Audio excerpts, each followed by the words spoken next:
I wonder if we're actually allowed to be playing this music on stream. I wonder if it's not Are we copyrighted. live? We're live, but I don't think our voices are live.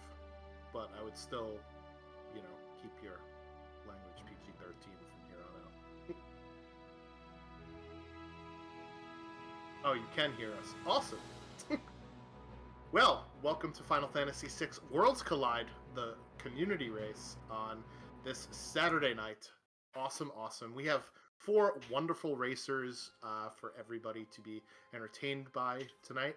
I am the Schwantz27. I am joined by co-commentator Red Baron. How are you doing this evening? He's doing great. So yeah, those are our requirements on the screen. We've got 6 characters, 6 Espers, 2 Dragons, so a bit of a lower requirement seed than a standard flag set, which is 7 characters and 10 Espers, but this is going to be enjoyable, so I'm pretty excited about it. Baron, what are you looking forward to in tonight's race? Well, I think it's going to be a good race all around. It's be like you were saying earlier. It's going to be a jet seed. I'm looking forward to the way the chests are going to be shuffled. How everybody's going to be looking towards how they're going to do their opener as far as getting gear and things like that. Are they going to be looking for particular items right off the bat? Are they going to be looking to get something to sell? To maybe get into the shops? That's where I think most of the interesting part of this is going to be, is right here at the beginning. That's probably going to determine a lot of the lead, is just in terms of gear. So as far as the differences between this particular set of options and normal, we're starting with 3 characters and not 2.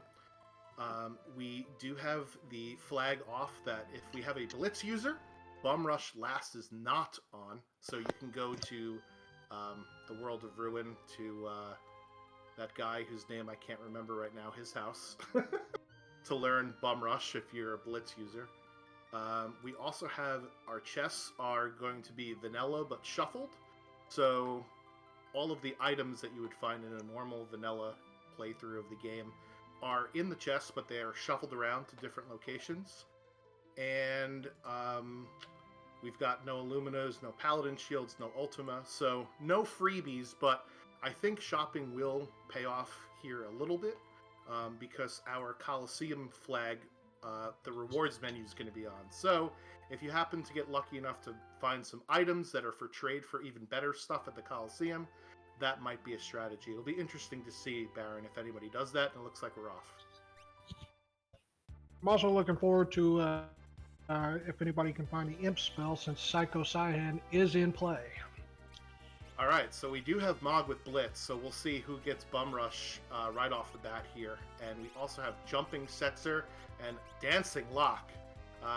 Naku has showing us we've got Wild Bear and a couple of Elfires on the other dance, so no Landslide, unfortunately, which is the most powerful ability that a dance can offer, but with Locke, I expect to see a lot of people doing the weapon shop, which we see here on Doesn't Screen, and it is going to be an Atma weapon and a Minerva.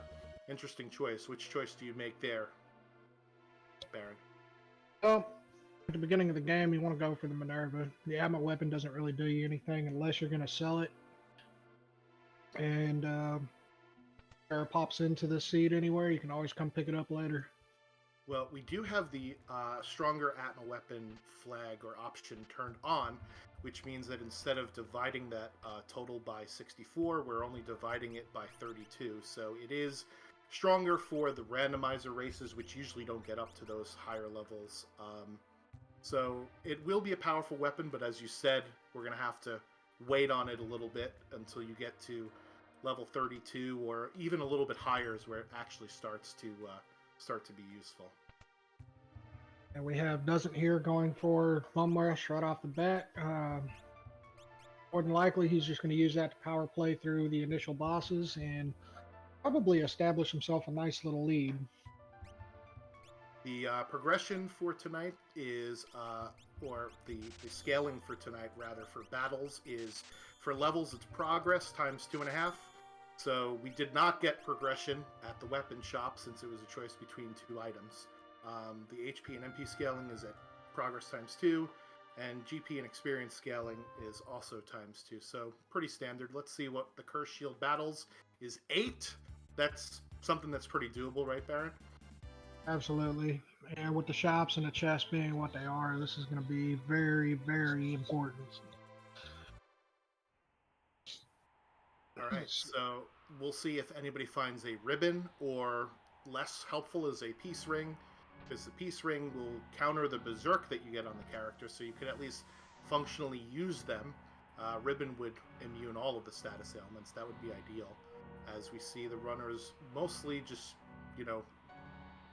pillaging Narsh here, and Doesn't is making his way to the World of Ruin South Figaro.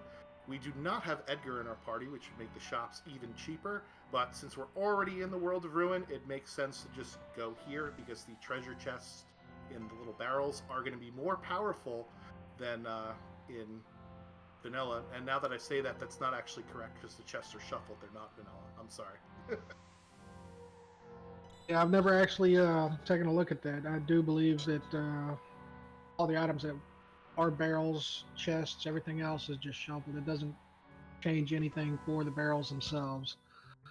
It doesn't picking up a pair of earrings. That'll be really powerful for the Bum Rush.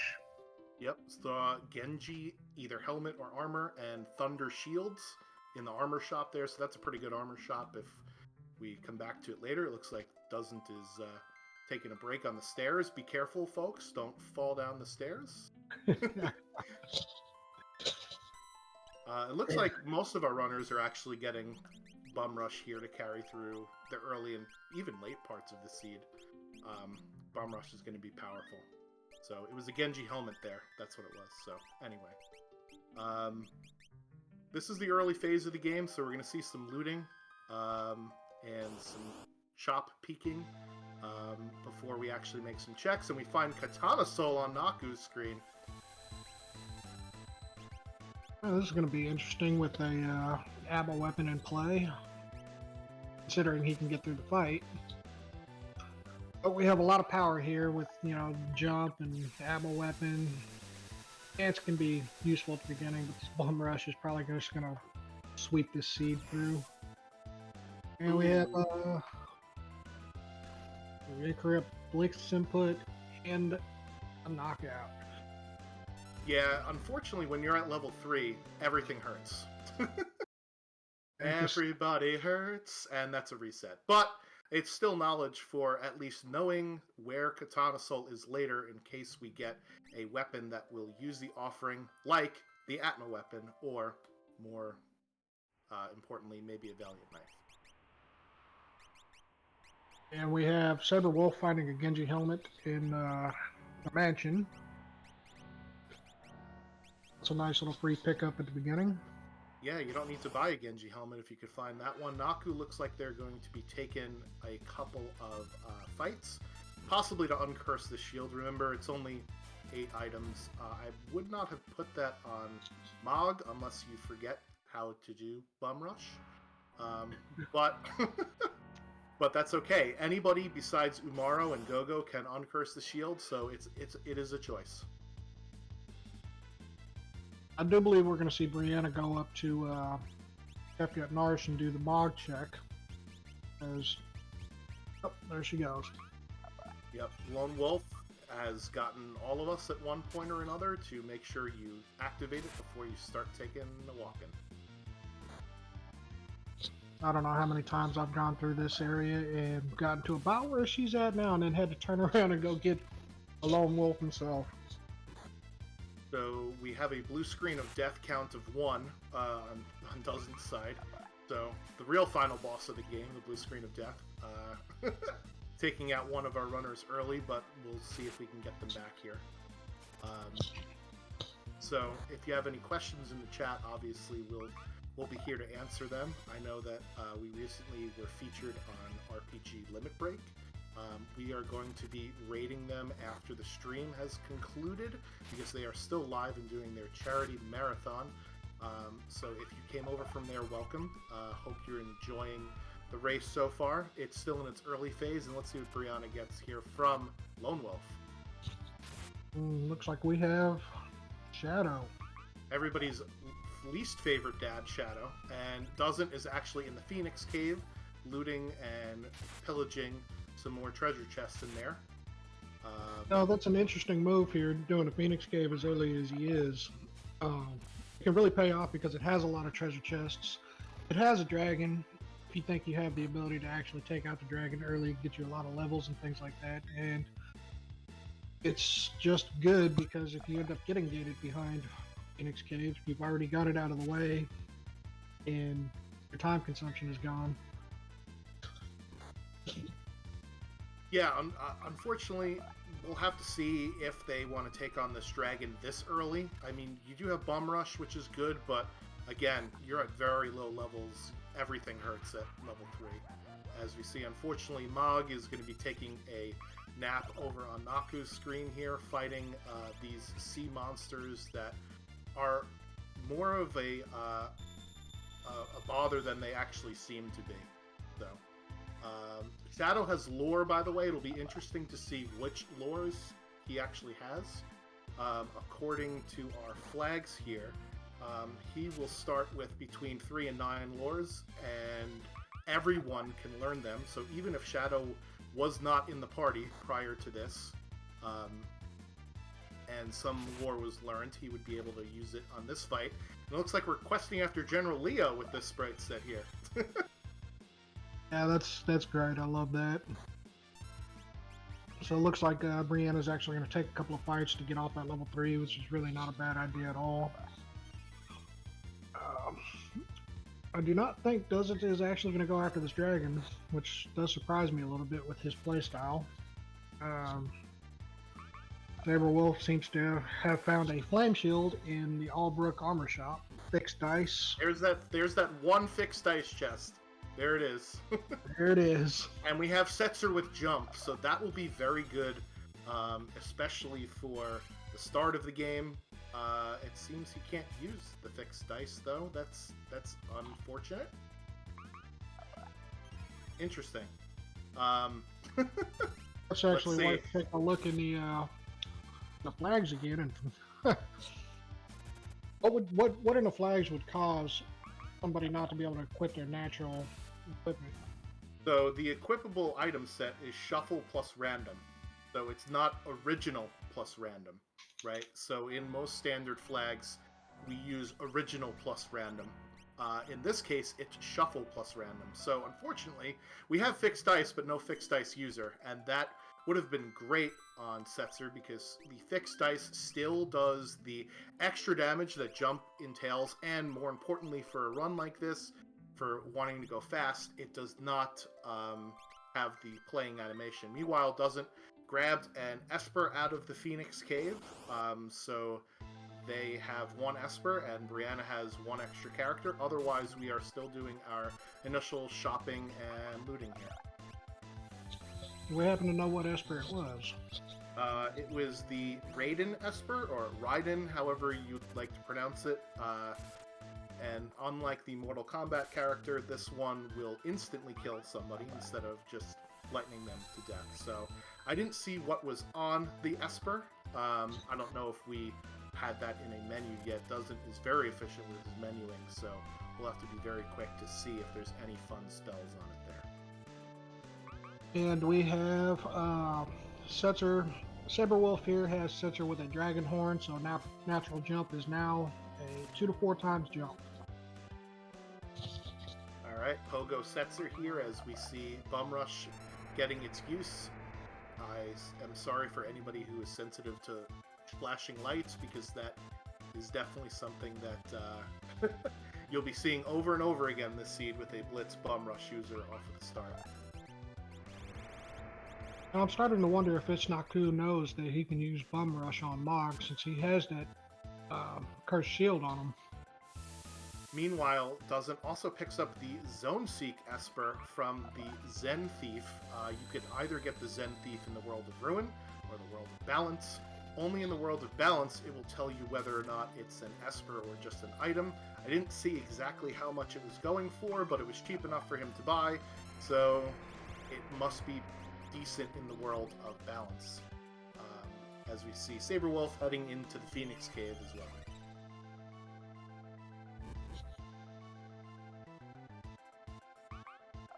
Meanwhile, I still didn't see what kind of lore Shadow has, and Brianna is still doing some grind fights here at Kefka at Narsh. Hoping to get their levels up in order to take out whatever boss it is. Remember, we have progress times 2.5 scaling, so 4 times 2.5 math is hard. I think that's 10. So the boss would be level 10 at this point, and her characters had started at level 3. So even though you have more firepower and or meat shields, you still also have only 3 characters here, because you're at Kefka at Narsh. Genji shield pick up from Saberwolf in one of the chests in the Phoenix Cave, and Naku is still on this Katana Soul fight.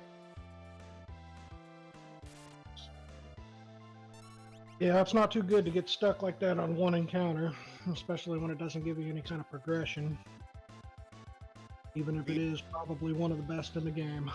Yep, well, we already know that there's an Atma weapon available, which I'm not sure if Naku picked up or if they picked up the Minerva, but it does also offer a lot of gold. So if they saw something in the shop that they really want, then that's good. I do see Arrow and Blowfish, though, on Shadow briefly for his lures as Blinken, you missed it. That was leader. So Kefka at Narsh is done, and the reward is only a Force Armor, so not progression, but we've got some good levels here and some decent lures on Shadow. So I think they will be a permanent fixture in our party here.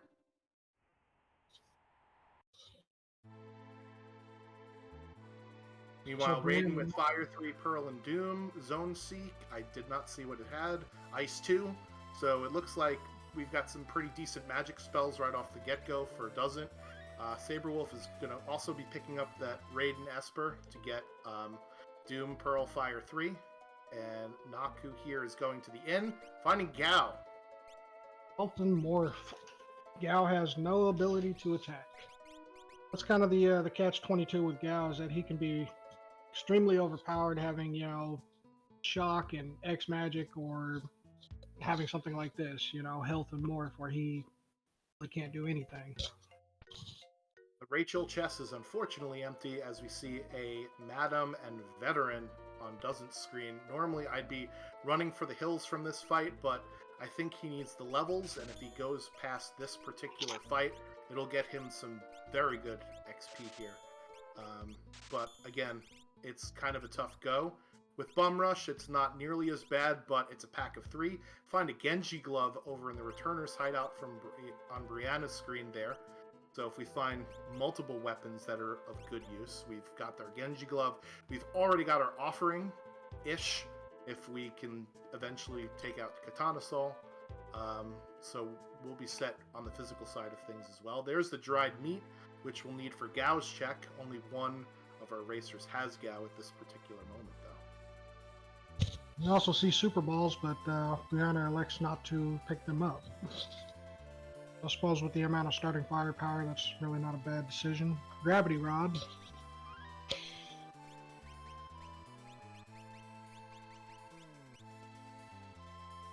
And Doesn't is still ticking away through. Oh, Doesn't takes a wipe. We're going to see a reset on his screen. Yeah, that Madam Veteran fight is a tough fight, as we see Naku diving into Daryl's tomb, which is one of Setzer's checks. A pretty fast check. It's got some loot in here as well, and a monster in a box, although we have found the monster in a box that we're really looking for, as Doesn't tries another grind fight, and that's another one you don't want to see, just a level 50 magic. Those level magic characters do not give XP, they only give magic, and some of them are quite tough. So usually it's always a run from a level magic fight, unless you really, really want to learn a spell, and even then there are probably better ways to do it, taking a dragon, etc., etc. Meanwhile, Saberwolf is cruising through the World of Ruin, going to the Colligan Inn. Will probably be picking up his Gao as well. I can't tell if doesn't hear is lagging or yeah, it looks like he's lagging. Hopefully, doesn't blue screen out again. Yeah, he might be arranging his items here. I think it was a preemptive attack. Oh, I see all zeros on the screen now. That's like some Paranormal Activity, jump cuts there. Everybody's good, and then everybody's all dead 1 second later. So, yeah, Gao with Morph and health is interesting. We already know that there will be some powerful magic spells, and Gao's base magic power, as you can see on Naku's screen, is 35, which isn't bad, but it's also not great. However, with the Morph ability, that essentially doubles the damage output for anything that you do, right? So a well-timed Morph plus a Fire 3 plus a Pearl will definitely go a long way here. And Doesn't is just having awful luck with these random encounters on his way to do the tunnel armor check. We have another Madam Veteran fight here going on. Yep. And yeah, this is a popular grind spot because you do have that healing pool, and we've got Doom on Naku's screen. I didn't catch what the reward was on the tombstone, but this is not going to be a fun fight. Especially now with multiple characters frozen and one character dancing in place. And we got a spicy chicken. We got two of the statue bosses right off the bat here. This is great. I love seeing all these bosses like this come out early. Oof. Big oof. That's a reset on Doesn't screen. If you can get past the spicy chicken, emotes in the chat if you got them. If you can get past the spicy chicken, you do get an Aura Lance, which maybe Setzer might be able to equip. That is the best lance in the game. And we've got all frozen on Naku's screen, and that is a reset as well. Oh, this is rough. This is rough. Well, so much for this being the Jet Seed. Yeah, when you're gated behind difficult bosses, sometimes it's not so much fun. So Doesn't is now choosing a new place to grind, and hopefully he'll get enough levels in order to take down one of those early bosses. So we've seen Spicy Chicken, we have seen Doom already, and we've seen Leader. So if I was one of these runners, I know which check I'd be going after. Definitely the Leader one. Yeah, absolutely. Looks like Naku is going to try to find something that he can use against the Spicy Chicken. Or was he fighting Doom? He was fighting Doom. Yeah, so Doom is a boss that it's technically not ice-based, but will throw ice attacks at you, will absorb ice, so they're weaker to fire. However, it's a two-phase sort of boss attack where there is the second phase, the boss will have force field and will be immune to one specific element at a time, and it sort of increments over the course of the battle. So the faster you kill Doom in that phase, the better. And there's also some powerful physical damage that will occur during that phase, and his physical evade is super duper high during that phase, so it's hard to hit him. So we'll see. Meanwhile, Saberwolf is trekking up the mountain. I don't know if they triggered Lone Wolf or not. Meanwhile, we have Gao over on Brianna's screen at the Gao Manor. So that is another character here. That's actually Go-Go up there at Gao Manor. Yeah, so this is great because Go-Go can put any character abilities on their menu loadout, and Blitz is one of those. So now we have two Bum Rush users for Brianna. I'm not sure where I've seen it at, but Dragon Horns are for sale, so we do also have potential 2 Dragon Horn jumpers. So Saberwolf now remembering about his cousin, Lone Wolf, and will take the trek all the way back up Marsh again. And as Jack points out, one of the reasons why I love this randomizer is diverging paths, and it's not a you need to complete A, B, and C to get items for a seed. There are wildly different routes that this one can take, especially with a free Gao and a free Shadow. Yeah, absolutely. A lot of what we have here for checks are right next to each other. Setzer having both his checks, Calling Hand and Daryl's Tomb right next to each other. Shadow having Floating Continent, which is 3 checks in itself, could be 2 Espers in the character, 2 characters in an Esper. And then having Mog just shuffled in there. Everything is real close together. Naku taking a dip into the Phoenix Cave here. We'll see if they decide to go and fight the dragon. There are 2 required dragons. There are plenty to find. You know, there's the Opera House dragon and the hills of the snowy hills of Narsh dragon that you can kind of get for free. There's the Fanatics Tower dragon if you're really feeling frisky, where you could only use magic. And we see some rename memeness on Brianna's screen. Love to see it happen. And Saberwolf picks up their Gao as well. Or not Gao, excuse me, Shadow.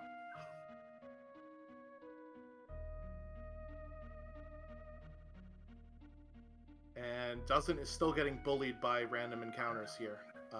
He's going to have to figure out a way to level up his team in order to take on bosses. And remember, since it's scaling at progress times 2.5, that is 3 plus 2 is 5 times 2.5. That's what, 12.5-ish? So the enemies are at level 12.5-ish, and now they'll be even higher as we find Shadow at the Lone Wolf check. At some point, it's just going to be a matter of getting enough gear to get past that little hump. And Brianna is unfortunately going to run into the spicy chicken again, so get your emotes out in chat for Mr. Poltergeist.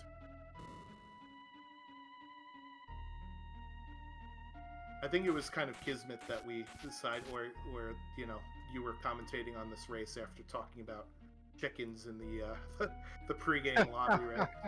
Right.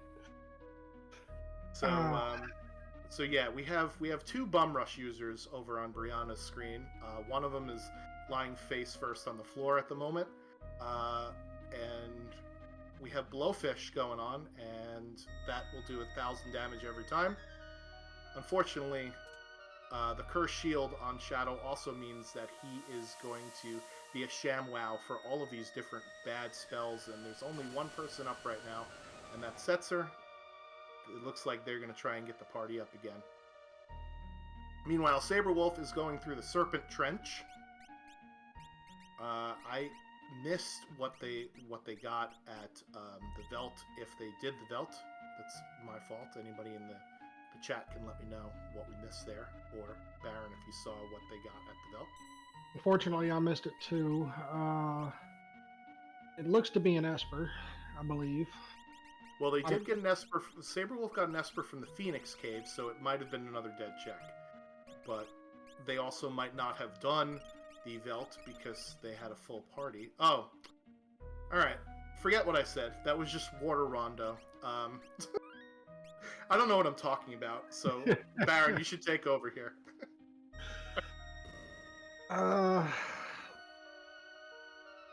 Looks like it's Naku is actually going to take on a dragon here. Or they're going to dodge, duck, dip, dive, and dodge out of the way of the dragon. Unfortunately, they don't.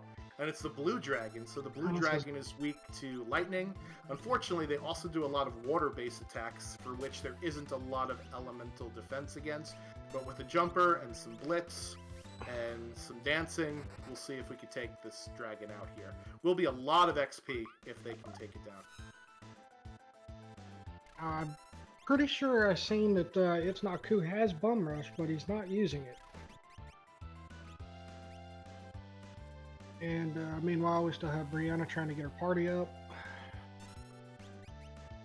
The spicy chicken is not happy. Meanwhile, will acquire Gogo from Gao's Manor, as we're going to see what is at the Doomgaze spot, and it is Dadaluma, a much more manageable boss than Doom or Poltergeist. Absolutely. Dadaluma is a fight where you need to finish it quickly, otherwise it can get out of hand very fast when he starts throwing things at you. But with this party, with Bomb Rush user, a jumper, and somebody that can use Blowfish early in the game, I think we'll be okay here. Unfortunately, there won't be a character at the Doomgaze spot. It will be either an Esper or an item. But at this point, Dozen has 5 characters already, so an Esper is something that he's looking for. You don't really want another character here. And the boss experience will be nice. Maybe it'll give him enough of a bump out of the stuck area he's in. And there it goes. Crack pow. Daddy Luma down. And I've been corrected in chat. It's the blue Durgan. The blue Durgan.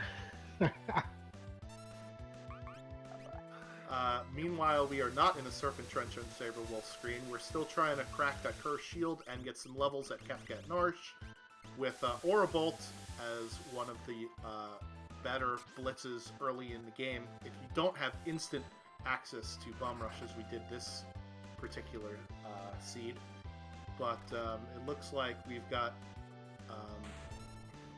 Brianna still taking on the Spicy Chicken, and Naku taking down the blue Durgan. Alright, that's one Durgan down. First Durgan of the seed. Alright.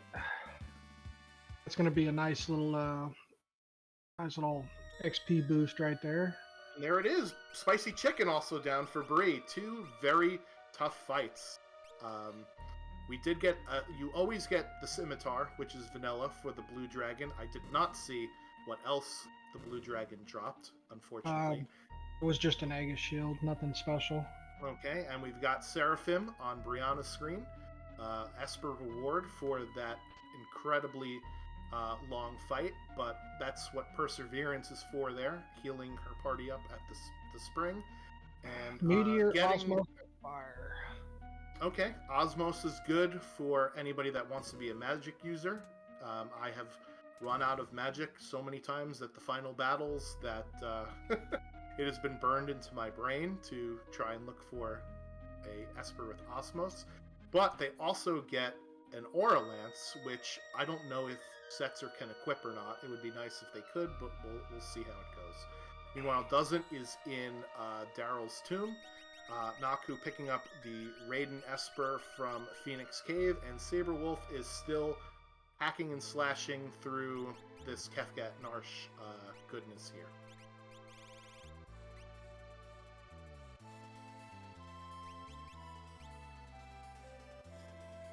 And Brianna heading over to Daryl's tomb as well. Yeah, I'm sorry. I was going to say, I usually sell most of my elixirs for money for stuff. If you happen to have elixirs, then yeah, an elixir will refill your magic power, so you don't need Osmos. So, unfortunately, it's situationally dependent. Having MP is usually good.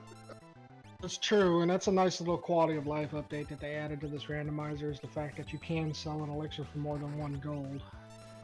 It can give you a really good boost at the beginning to be able to get into the shops and get the things that you need to get over that initial hump of being weaker than all the enemies. Meanwhile, we've got another Dadaluma fight for Naku, and for Doesn't, back into the Monster in a Box, this time for PM Stalker, one of the only Monster in a Boxes that give XP, and since they are undead, you could just drop either Phoenix Downs or Revivifies on them, and they will get out of your way rather fast. Meanwhile, Saberwolf at the Enoch fight, this is a fight I would not be taking. I would be running straight away from that. This lot of HP, a lot of nasty attacks that it can give you. It could berserk your whole team. Not fun. I would be running for the hills in this particular fight, but I guess I'm a wuss when it comes to that. Another PM Stalker fight on Brianna's screen, as both her and Doesn't are in Daryl's tomb. I don't know if we have players that I'm assuming that Naku and Brianna both uncurse their shield because I did not. I'm sorry, no, Brianna did not uncurse her shield. I see the timer above Shadow's head. Looks like Shadow is the curse shield surrogate for this particular seed here. And it's Umaro at Daryl's tomb behind Doom. If I was Brianna, I'd be or doesn't, I'd be resetting out of here because they already have 6 characters. Umaro only opens up 1 check at his cave, which you can peek, and we did see it was Celis on our way up to Lone Wolf. So Celis would be the reward, which is yet another character that they don't need. So for me, this would be a reset. Yeah, I'd probably reset at this too. I mean, the only thing that I can see Umaro offering at this point is that he is more consistent than any other character at the Coliseum. And with the chests being what they are, maybe that'll come into play. That is correct. And you also have the Snow Muffler on Umaro, which is one of the highest physical defense piece of equipment in the entire game. And it looks like Doesn't was just reconfiguring the party in order to take the Doom fight. Doom will also, as in Vanilla, drop the Sky Renderer, which is a sword. And meanwhile, we have Naku, I think, going to the Tunnel Armor Cave, as we see Saberwolf almost at General Leo, Kefko, at the end of Kefka at Narsh. Oh, that's great. I love that. I love that sprite.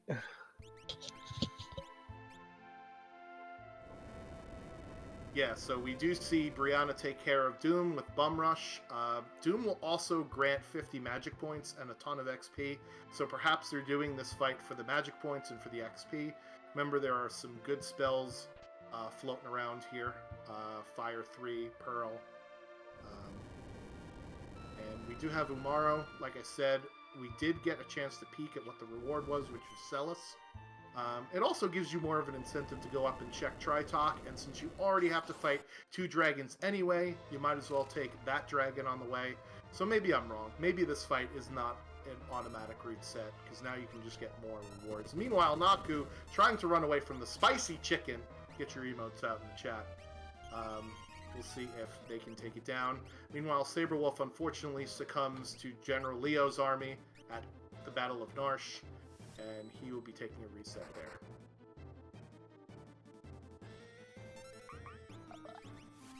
Meanwhile, Doom is down, over for Doesn't. They will get their Yeti, or their Yeti. Katana Soul for Brianna, hoping to get that offering. I don't remember if they took the Atma weapon or the Minerva. I think she took the Minerva, but I can't be quite sure. But if you did take the Atma weapon, you definitely are going to want the offering with it.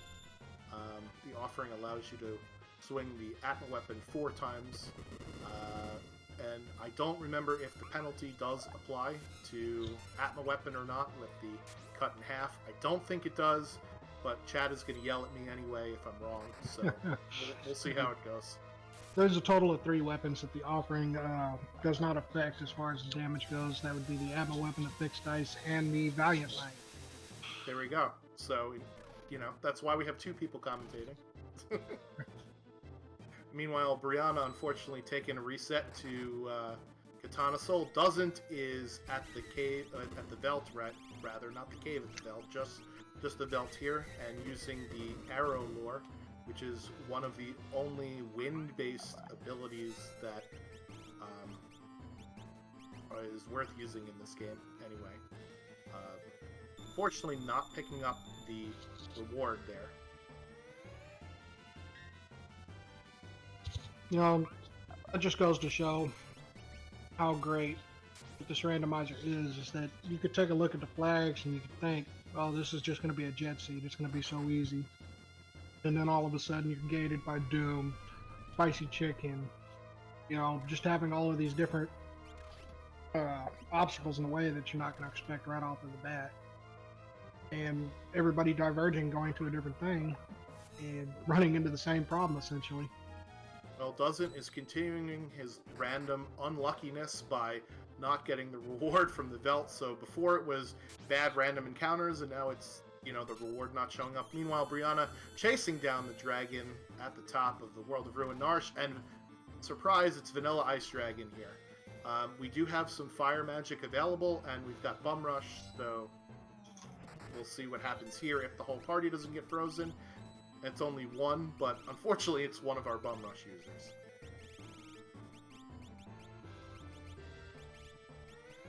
With Doesn't luck so far, I don't think he would head to the auction house anytime soon. That's probably right. Meanwhile, Naku has got just Setzer and Mog up. We do get a red jacket steal. Alright, so they must be jumping with a thief knife. That's probably why they're trying to steal on every turn. That will help if they survive this fight. The red jacket is a good item for someone that is going to be your physical attacker, which in this case is Setzer with jump, and it will nullify fire damage. Meanwhile, Brianna does take out the Ice Dragon pretty easily. I didn't see what the extra reward was for taking it out, but I think she's gonna go up to Tritok now. Tritok is another boss battle that only gives you either an Esper or an item, and since she has 7 characters already, this is a smart play here.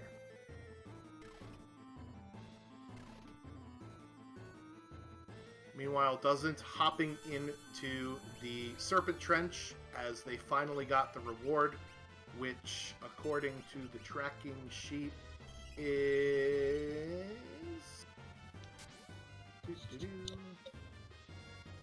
It's an Esper. I didn't see which one it was. Meanwhile, we've got Chatternook at the Tritok spot. So, want to talk about this Chatternook fight here, Baron? Chatternook is more of an annoyance than he is actually a problem. He has 2 forms, obviously the girl and then the demon. No matter how much damage you do to the girl, she cannot be killed. You have to force Chatternook into the demon form to actually be able to defeat him. And it's really just kind of a time waste. Yep. In this randomizer, we do have a flag that allows the demon form to be on screen for longer, which is good. They're weak to Pearl, weak to Fire, and of course weak to Bum Rush. So that's how we're going to take out the demon form even before the girl form comes back. And we'll see what we get here. Some much needed Esper. And it is Fenrir. Fenrir is one of the most important Espers. Yep. So there are 2 or 3 Espers that can bypass an attack called Calmness from Tier 3 of the final fight of the game. Fenrir allows for the illusion spell to be cast on the entire party, which bypasses all physical attacks. We have Golem, which just offers protection, and then if you can manage to pull it off, you can either give Phantom, which will bypass Calmness, or you can time it out by counting the HP and have Palador bring the entire party into the sky to bypass Calmness. Yeah, so since the boss battle is not randomized like all of the other battles are, we know exactly what to expect, and that's why Fenrir is one of the more important ones. I did look back into the VOD, and it looks like we got Kieran on Doesn't's side. Kieran is a decent Esper to have as well. It will cast Regen on your entire party. So if you've got nothing else for the final battle, cast that. The Regen will carry through, except if you get dispelled by magic. Meanwhile, Naku is picking up their Shadow here. The choice between Shadow and an Aura. That's a pretty easy one. On Doesn't's screen in the Serpent Trench, we have Brontor and Evil Oscar. If you had Rage, maybe Evil, or if Evil Oscar actually does Sour Mouth, this might be worth sticking around and fighting, but Evil Oscar is dead already. Brontor is a tougher regular enemy, but they do give a lot of XP, so maybe that's why Doesn't is deciding to actually take this fight and not run away from it. Yeah, he's had terrible luck this seed with the random battles. Yeah, a lot of tough random encounters. Meanwhile, Brianna is in the cave on the Veldt in the world of Ruin.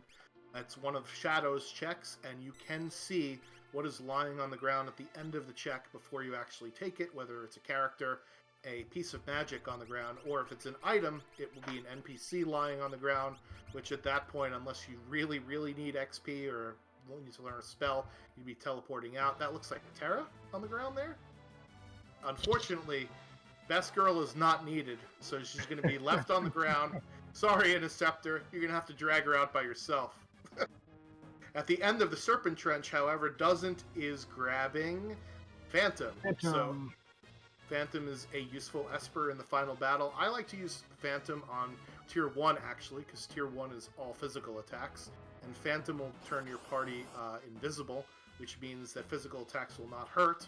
So, given that Tier 1, all physical, Phantom is definitely a good help in that particular part of the battle. Unless you get reverse polarityed and the Phantom vanish status effect goes away. Brianna is heading up to the floating continent. Ooh, this is a play. Yeah.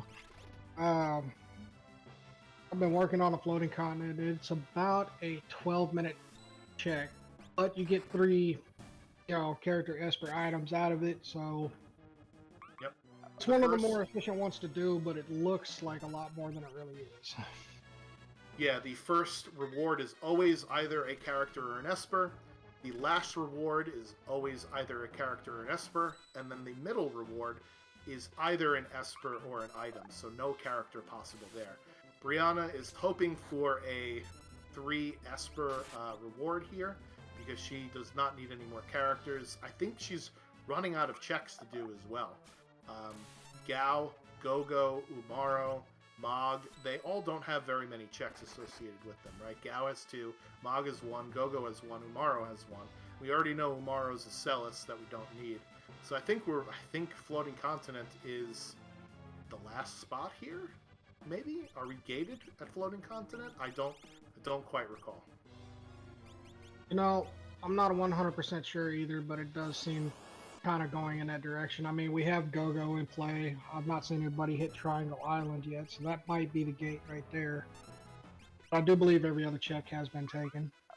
Meanwhile, Phantom has Strength +2 on that Esper, so your physical attacker, which in this case is going to be Jumping Setzer, will probably get the Strength Esper. So Strength +2 is very good on an Esper. What levels are we at? We're at the mid-20s now, so there's still a lot of time to beef up Setzer. He's going to be hitting the gym with that Esper.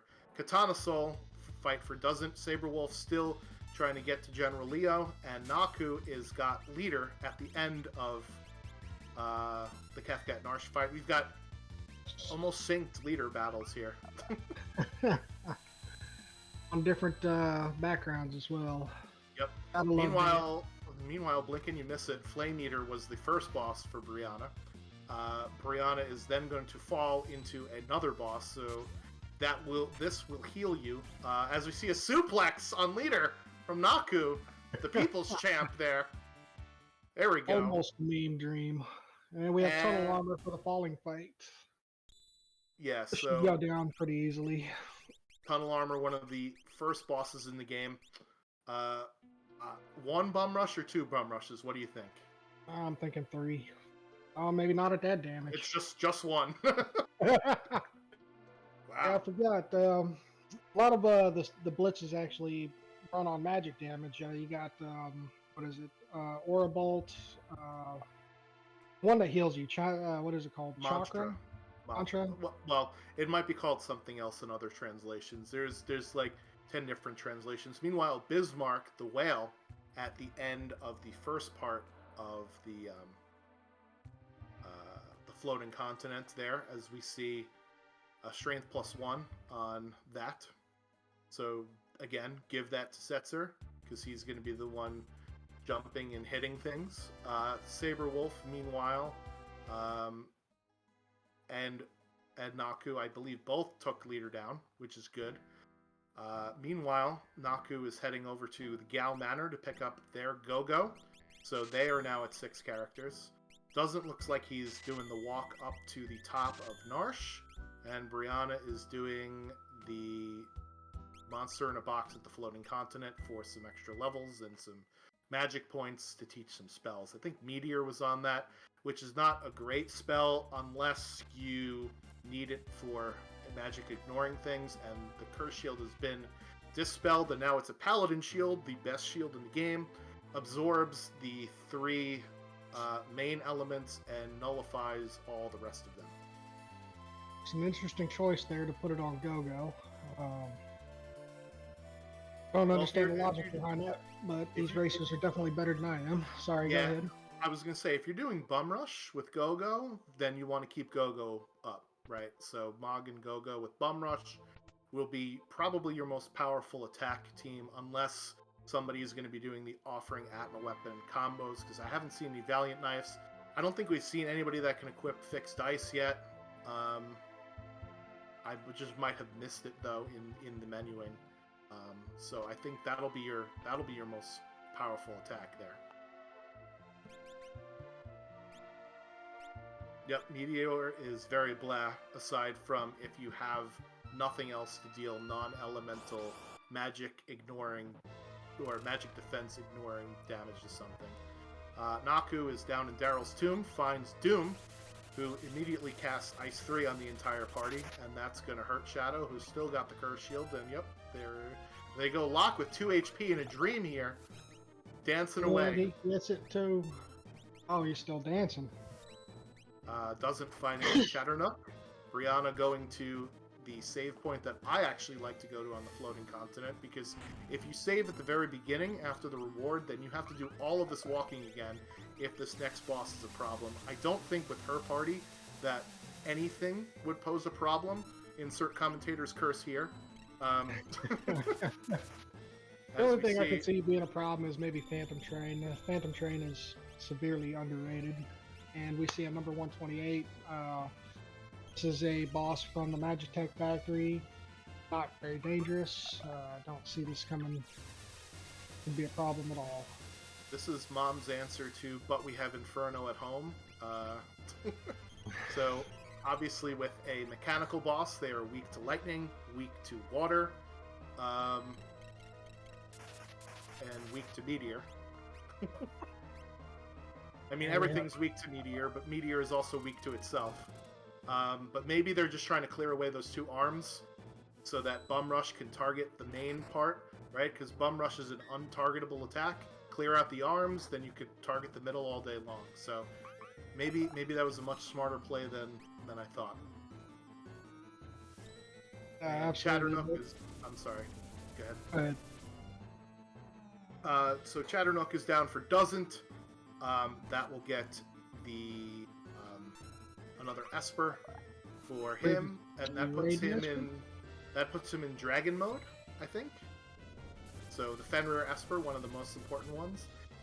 So that just means 1 more dragon, and doesn't is ready for the tower. Meanwhile, Brianna gets past that battle, gets Turato for her troubles. Turato is an earth-based magicite.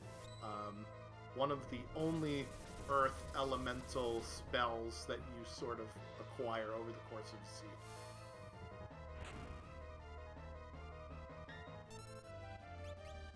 Let's see if there's anything good on it. Mute, I think I saw barely. So Mute is good for Tier 2. There is one of the parts of Tier 2 called Magic that hilariously only casts spells, but also could be muted so that they can't cast spells. Whoops. Somebody must have screwed that up. I don't know what Doesn't is doing here. He's going to fight whatever's at Umaro. We know it's Celis, so we'll see whether or not they decide to reset out of here. Brianna going to talk to the Thief. 26,706 for the Zone Seek Esper. So that's another Esper under her belt there, putting her at 4 and 5, I think. Meanwhile, Haydn and the Haydnites is hiding in the cave. See what I did there? Yeah. So, This is actually a pretty smart move on Dudley's part. Arrow being one of the few things that can actually bypass Reflect, which the bottom Hide Knight actually does have. Um, And and it getting allows. Lucky Block with the Bum Rush here. Yep. Unfortunately, if yeah, so the bottom Hide Knight is definitely the most annoying. It's actually probably more annoying than the main boss because they could throw out, Confusion Claw, which will confuse your characters. It has Reflect on it. It seems to absorb basically almost every single element. Um, so that one's sort of annoying, but that fight is over pretty fast. Haydn is weak to fire and to Pearl, which are both spells that should have been learned by now. So that's done. Meanwhile, Naku is still fighting against Doom. It looks like in the second phase of Doom now, because I saw a reverse polarity come out. Here comes a Wombat. All right, we're getting farm animals involved in the fight here. And for Brianna, it looks like we're going to heal in a bucket. Yeah, that Wombat ability on the dance is actually one of the more powerful abilities in the game. It is armor pierce. It pretty much ignores any kind of defense. Um, it is luck based since it is dance, but it is a great ability. So I had thought that Wombat does not hit floating targets, and I thought Doom was floating, but I guess not because Interceptor just hit it as well. Doesn't going to pick up some Thunder Shields here. Very smart. Elemental protection is extremely important in Final Fantasy VI, and Brianna is fighting Dataluma in the sky and will get her 6th Esper, so she is in dragon mode after this particular fight. Meanwhile, Saberwolf is up in the floating continent, taking on these Orogs, I think. Oh, no, I'm sorry, Ogors. And these are kind of nasty enemies because they can zombie your characters. And we have Doesn't picking the Opera House for his last dragon here. Makes sense. It's much better than the one in in Fanatic's Tower, and since he dove Phoenix Cave very early, he's not going to want to go back in it again, go all the way to the end practically just to fight that dragon. So this is really the only play here for Doesn't, and it looks like Brianna will be following him right into the Opera House. Pressing the wrong button and finding a very dark and mysterious dragon there on the stage. So, out of curiosity, is the 762, is that a Kefka Tower skip, or is that the requirement for Dragon Door? No, there is no skip in this particular seed.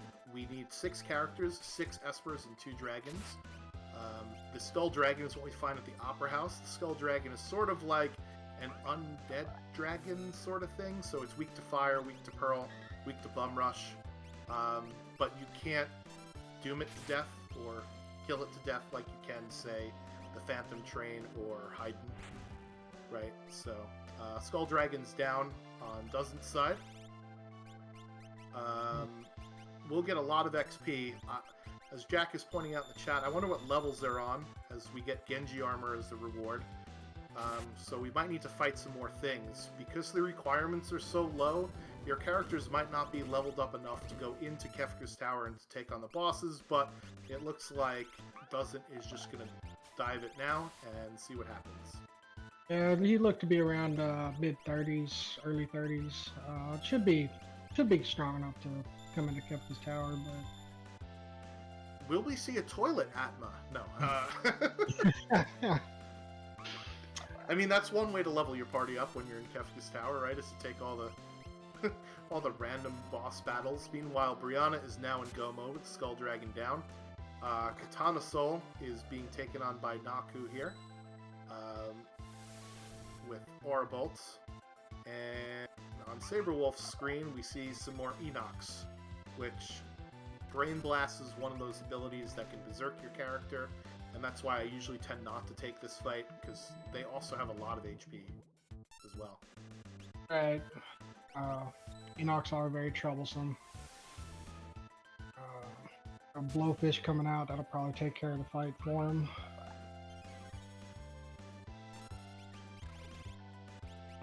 Now, where is Saberwolf at in the world? They Oh, are at he is Floating on Continent. Yep. So Floating Continent. this, yeah. So this will be the first boss, which I believe is Flame Eater.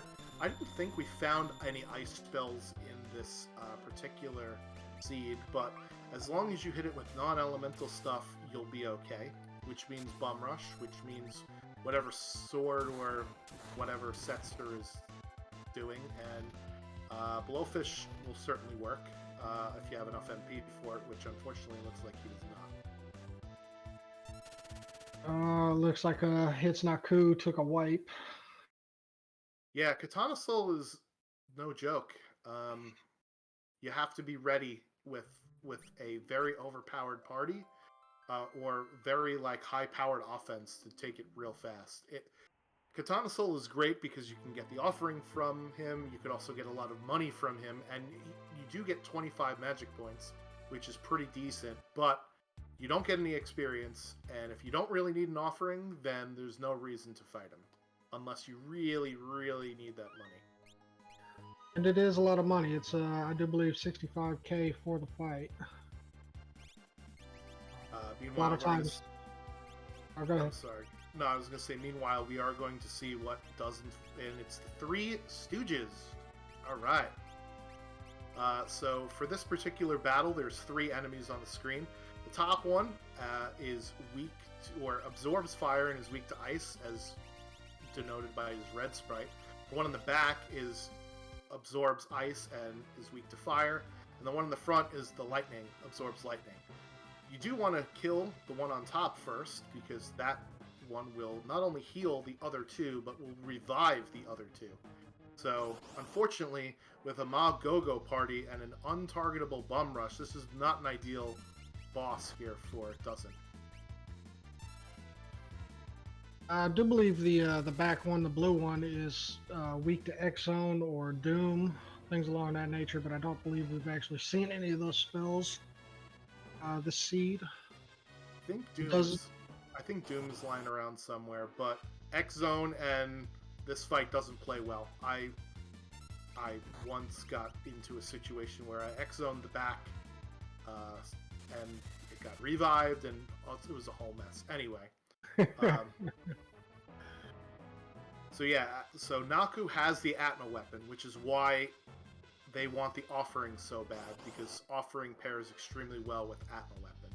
Meanwhile, Saberwolf taking out Tunnel Armor for the first leg of the Floating Continent will be rewarded at the end with the Bismarck Esper. The Stooges are down over on Dozen's side, and Brianna heading into Kefka's Tower, 59 minutes, 40 seconds. That is an impressive time. We'll see if nope, doesn't decides. Looks like he wants to go after the dragon, and it decides better of it. It's Naku taking on his Flame Eater, and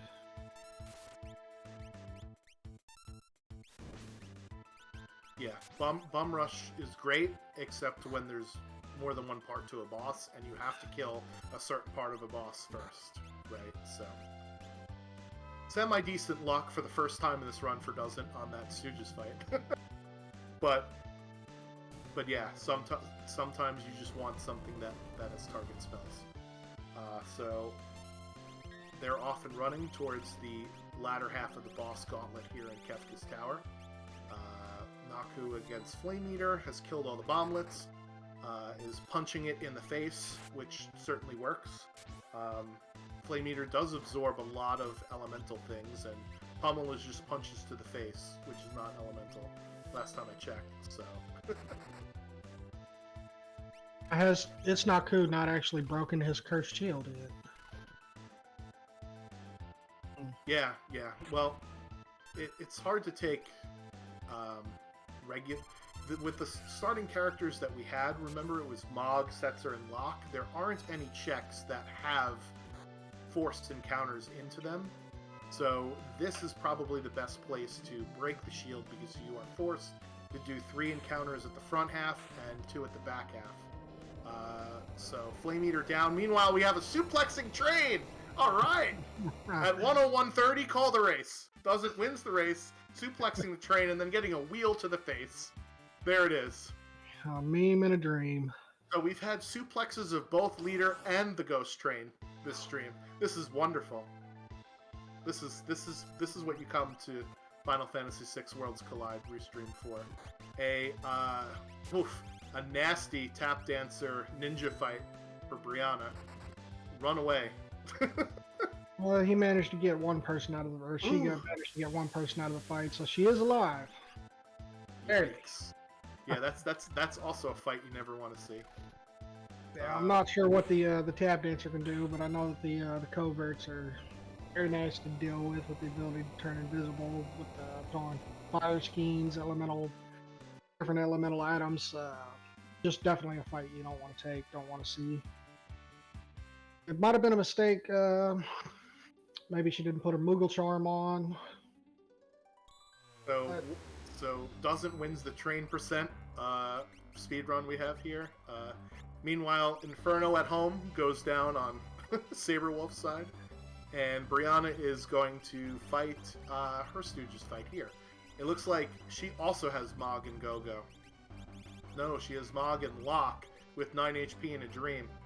This is going to be an interesting fight here on Brianna's screen. I wonder if she might have to reset and reform her party here. Meanwhile, French Vanilla Guardian, or is that Vanilla Guardian on Dozen's screen? I think that's Vanilla that's Guardian. the spicy chicken statue. So one fight after the Guardian fight. French Vanilla Guardian. The French Vanilla Guardian. Yeah. So Guardian, like mechanical bosses, is we were mentioning earlier, weak to lightning, weak to water, but when you have Bum Rush, it doesn't really matter. He is an HP hog, so you're going to see a few Bum Rushes before Guardian goes down, as we see Crack Kapow. There it goes. Meanwhile, Brianna is going to stick with this fight, and here comes the Delta hit, which hopefully will miss, otherwise it's going to be a wipe. That is a wipe, unfortunately. Delta hit is an attack when all three of the Stooges are up that will petrify one of your characters, which means they're effectively dead until you unpetrify them. Jack telling me Delta hit can't miss? Okay. Unless you have a ribbon on, I guess, right? Or something that ignores petrify. That's a good question. I don't know if Delta hit goes through ribbon or not.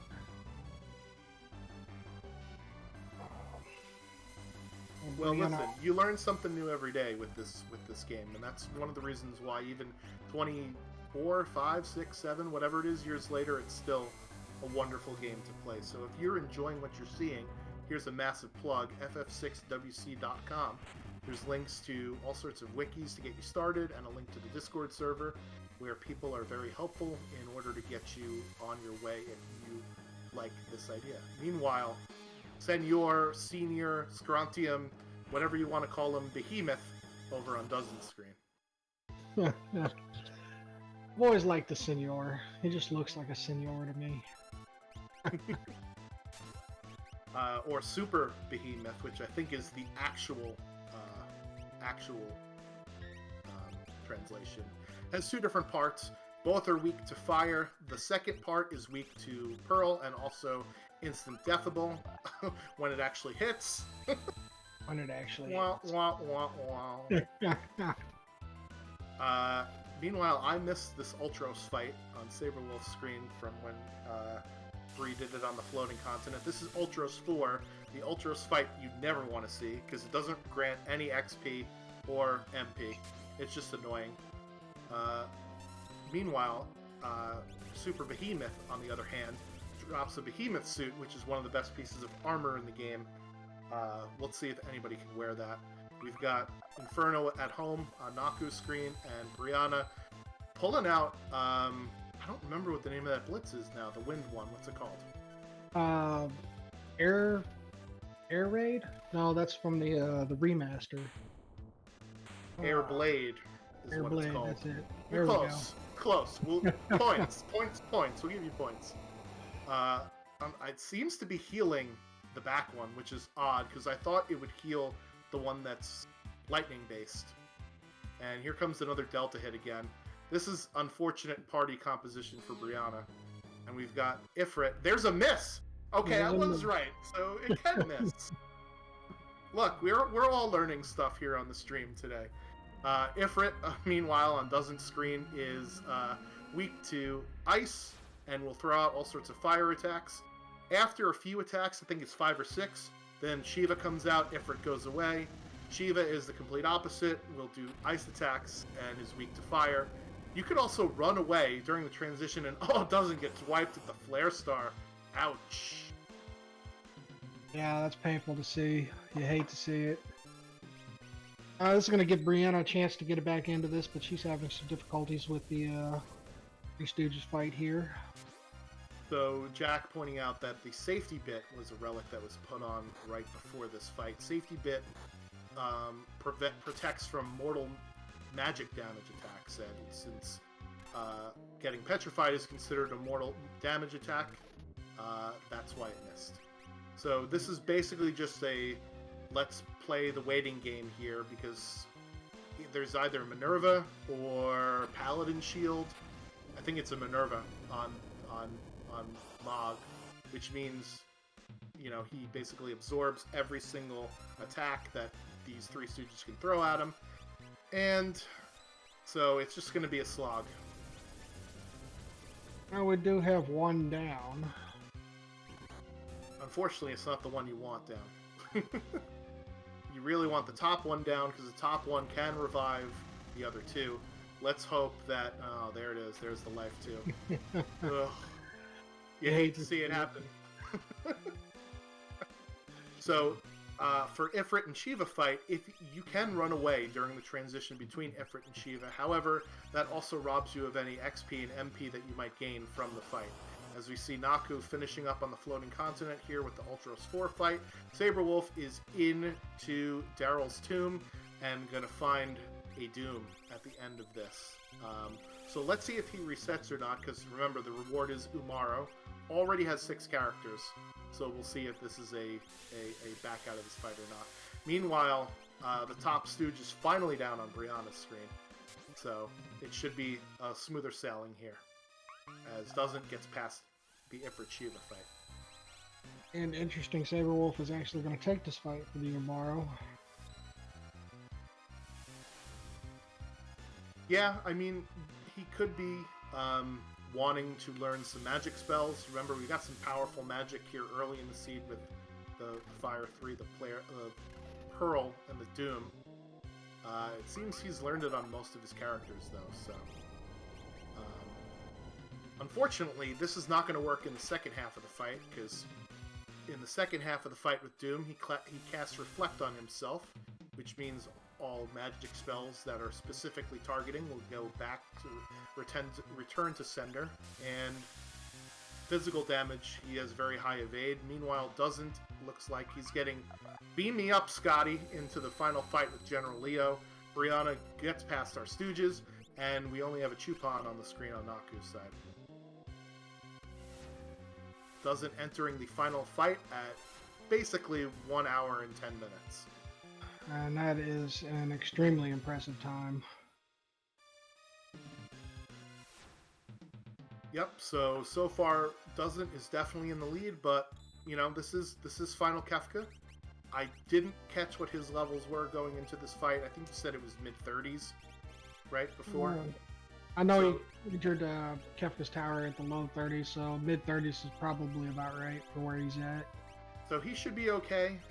We see speed +1 on the Phoenix Esper there on Naku's screen. Also good for your jumper. Speed is the most important trait in terms of attributes, but especially on a jumper, because the speed will tell you how long between jumps you could last. So you want to talk about this first phase here of the Kefka fight? Sure.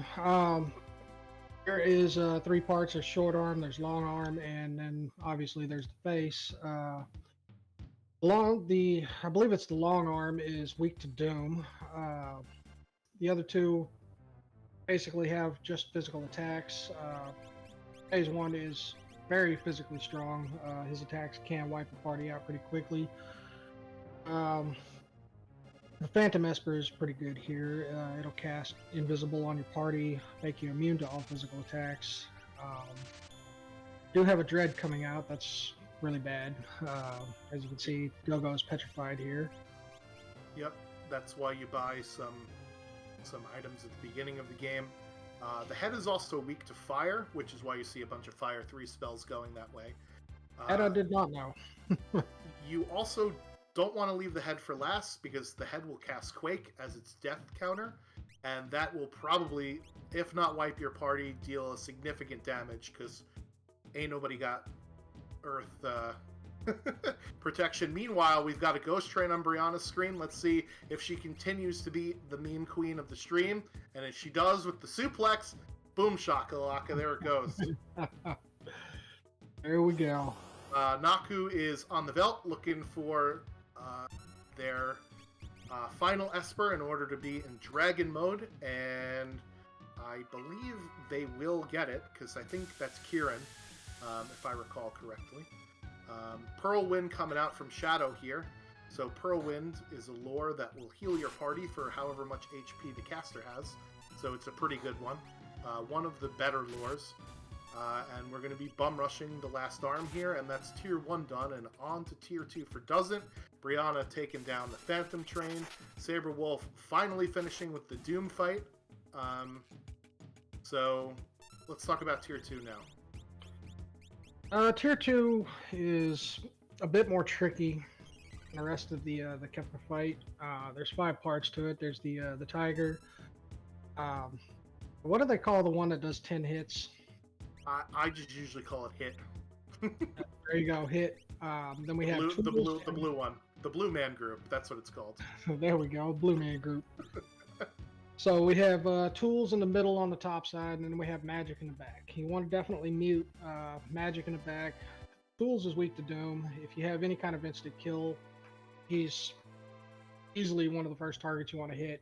He's very dangerous. Your Tiger Head here does a lot of physical damage, has the ability to zombie, and you just want to take your any kind of ice, any kind of cold spell you have, and just blast him down. Pretty much the same thing for Hit. He has a counterattack upon death called 10 hits, where he just basically hits you with anything physical. And this tier really can be a slog. Yeah, this might be the most difficult part of the Kefka fight itself. Yeah, it gives a lot of people a lot of trouble. Meanwhile, Saberwolf resetting out, finding out that Cave in the Veldt is a dead check. Naku is fighting their last dragon here in the Opera House. We've got a Guardian for Brianna, and we're at tier 2 for Doesn't. I thought that he had learned Mute on one of his characters. I guess not, though. As we see bum rushes going out all over the place. So yeah, the Tiger is weak to ice, as you said. So if you've got any ice spells, which I don't think we have in this particular seed, as we see Mantra coming out from Go-Go. So Mantra will heal the rest of your party by the caster's HP divided evenly. So that's why it was a pretty weak spell, because Go-Go did not have a lot of health when they casted that. And he also doesn't want to use Pearlwind, because Pearlwind, remember, will heal you for the amount that you have, that the caster has, which is only 658. That's not a lot either. Saberwolf taking down, what was it, the Doomgaze spot, the Dataluma. Brianna getting past Guardian, and we've got a Skull Durgan on Naku's screen here. So yeah, things are moving right along. I don't know if magic was muted or not at the back. I don't believe Doesn't actually has mute. I know we did see it on, I believe it was Saberwolf's screen, but I don't believe Doesn't actually pick that spell up. And we don't have the Siren Esper either, which does the same thing and casts a screen-wide mute. Yep, and here comes, the the smacking, the 10 hits. His party is pretty low level here, so I think, what he might try here is to give an X potion over to Shadow, then use Pearlwind to heal up the rest of your party. Yeah, that's exactly what he's going to do here. I guess Magic is just left, because we saw tools getting doomed at the start. Tiger was the first one that was killed. Hit was the last one, or the one that was just killed. Hit is also weak to stop if you have the stop spell. He's one of like 2 or 3 bosses that get affected by stop. The other notably being the spicy chicken. Wait a minute. Poltergeist is weak to stop. Yep. And Poltergeist also casts stop. So if you have a wall ring and you have Poltergeist, there it is. So there you see on Saber Wolf, almost as if, you know, I'm telepathically telling him what to do here. He's casting stop. Meanwhile, we have a Coliseum trip from Naku right before the tower. There is absolute gutter tier garbage listed on the menu, so unfortunately, we are not going to see any Coliseum fighting. If you really want an elixir, you could go win one, but at this point, you really don't need one. A mega elixir maybe, but not just a regular elixir. Meanwhile, Senor Behemoth está muerto on Brianna's screen. And she only has one more boss to go until her final Kefka fight. Meanwhile, Tier 2 still given doesn't the business. I think Magic actually revived Tiger, which is why he's going after Tiger now. So that's one of the reasons why you want to kill Magic or mute Magic, is because they revive the other parts of the boss. Thankfully, they only get revived to 9,999 HP. Because if it was full HP, that would be ridiculous, and that's Tier 2 down. Let's talk about Tier 3 now, Baron. Tier 3 can be kind of tricky. We have Lady, and I never did figure out what they call the guy in the front, but Lady is pretty much, she absorbs... Rest. I'm sorry? I think it's either sleep or rest or taking a nap or... Yeah. The other Blue Man group. The other Blue Man group. I'm gonna go with that. There's an assortment of nasty spells here, nasty attacks. You've seen Whirlwind pop up. It's a party-wide, knock you to your knees. The lady has pretty much absorb all. She casts Whirlwind. She's static at 10,000 HP. Now you have to take her out first, otherwise she's gonna heal up the Blue Man group part of this fight. Blue Man group, I don't actually know how much HP he has, but you get him to a certain... I think 40. Yeah, that sounds about right. You get him to a certain part, and he begins to counter everything you have with Meteor. He has a death counter called Calmness, and Calmness is devastating. It could be 1 instant auto kill on your party, 2 instant auto kills on your party. This is the part where the Fenrir or the Golem comes into play, basically giving you immunity to that particular attack or spell, or whichever you want to classify it as. Yeah, so in lieu of any cure spells, Doesn't is casting Bolt 2 on Shadow, and remember he bought all those Thunder Shields. So the Thunder Shield will absorb the Bolt 2 spell, which will actually heal Shadow, and then Shadow will be using Whirlwind. That is some excellent heads-up play there for Doesn't. And here we see the Meteos coming out when whatever the Sleep, Rest, Blue Man group has less than 10,000 HP. You will see the Meteos start coming out. It looks like Mog and Go-Go are down. Doesn't is going to heal the boss to get above 10,000 hit points to get out of the Meteo phase, so that this way he can get the rest of his party up. That is some serious heads-up play right there. Naku taking another dragon, so DJ Khaled on his screen. Casting fire on the Ice Dragon, which is the right way to go.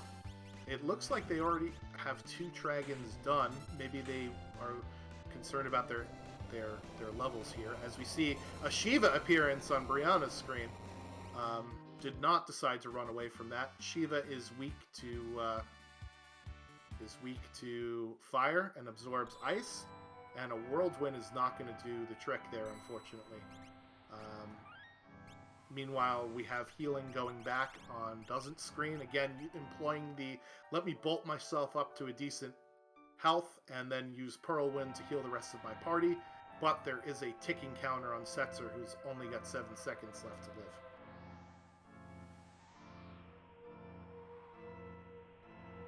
Yeah, So he's here playing comes. some decent tricks here on this tier, but he's definitely feeling the pain here. Yep, yep. So you can wait trick, which is basically if you're in a sub menu, the timer stops. So he's being very careful with all of his movements here. Whenever he casts a spell, he's making sure to go back into a menu in order to not have the timer tick down. Unfortunately, it does, and Setzer is going to have to get brought back up. Naku going after Tritok. Brianna got past Shiva, and Saberwolf is fighting his Durgans in order to get into the tower. Now, it's interesting that nobody took the opportunity to take out the 2 dragons that were actually in Kefka's tower and bypass fighting anything in the world map or any of the dungeons. Yeah, I think the reasoning is that if you have your full party, right, you also apply all of the experience to your full party, and the fights will go faster. If you have your full party versus when you're in Kefka's tower, you have to split your party up. So it's a lot faster to fight a dragon with 4 characters than 2.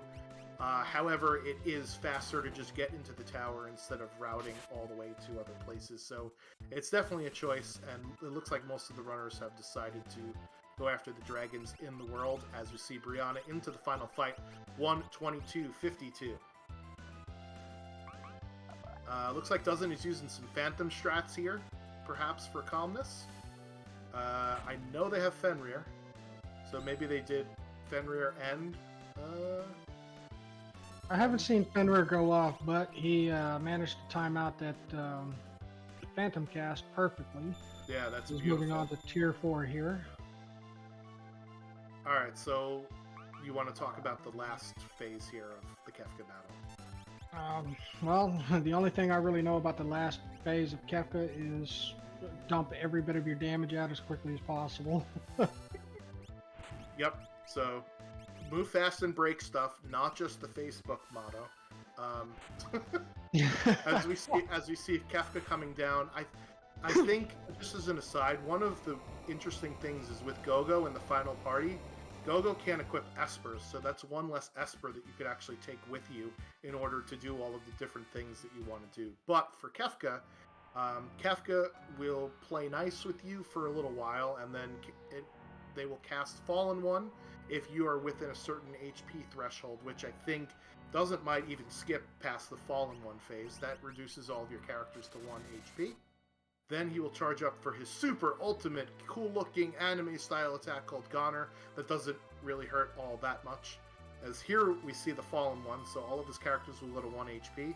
We'll see if he puts an elixir or something onto Shadow to use the Pearl Wind. While in the Goner phase, while he's charging up for the attack, you can hit him with as much damage as you can because he will not counterattack.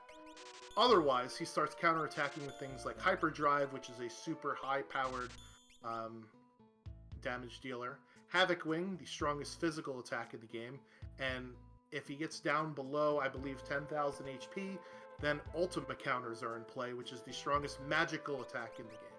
So this is one of those fights that can get very nasty, especially with this particular setup that he doesn't have a lot of access to healing, and his main damage dealers are down for the count here.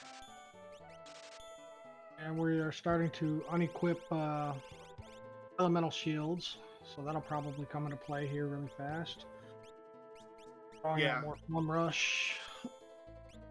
Meanwhile, Naku is buying some flame shields on their side, so that's a good idea, especially, like I said, elemental shields are great. Saberwolf is learning Bum Rush, which he could have done at the start of this game, unfortunately for him.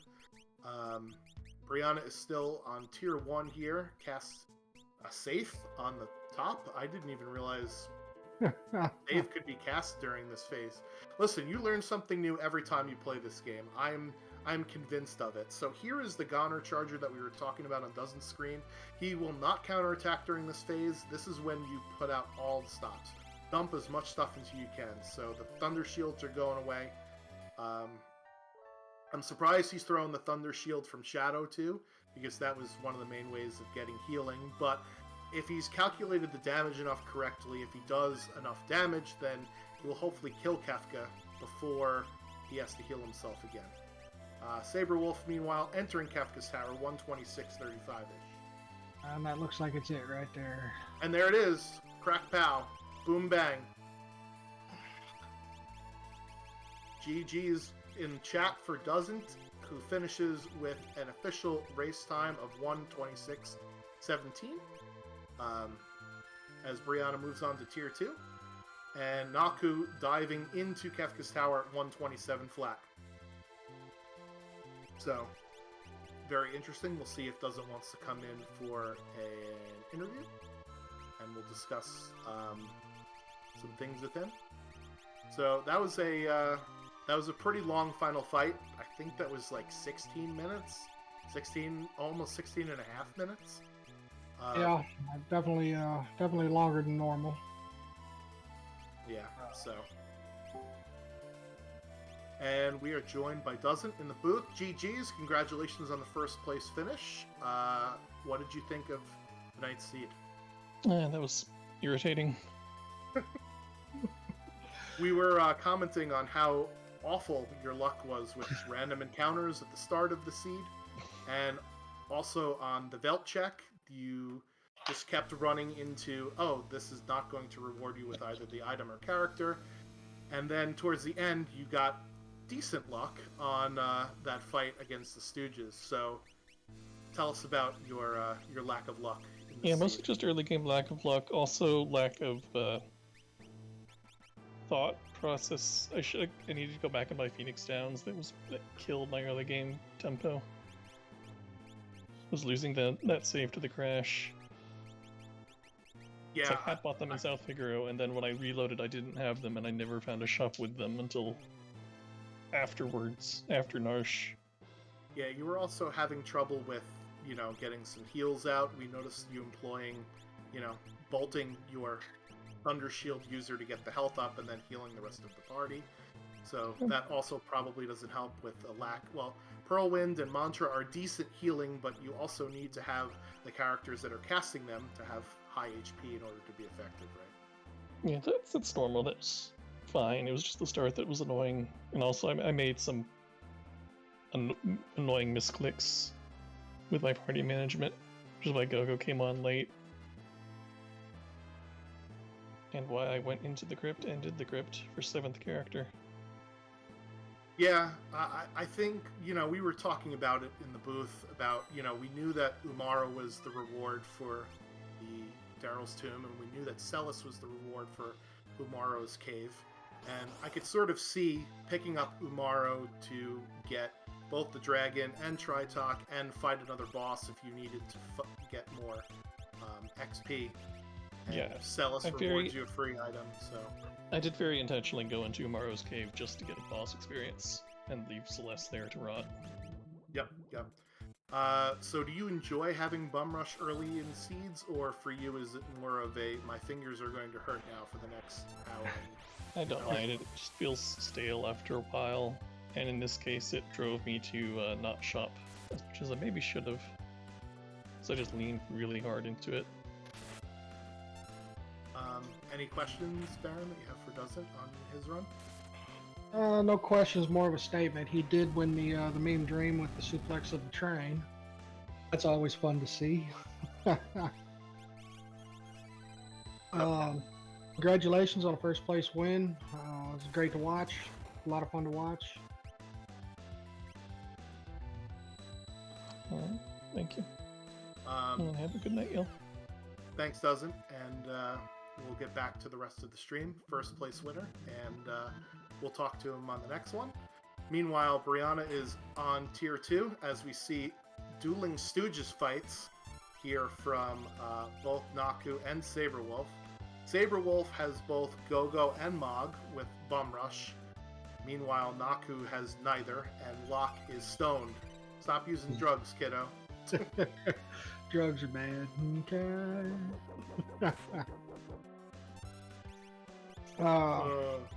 Yeah, this is going to be... Oof.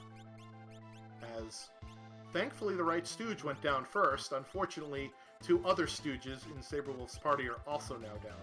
So we'll see if he decides to get them up for the experience and the magic points of this fight, or just get the fight over with. It looks like he's choosing the latter here.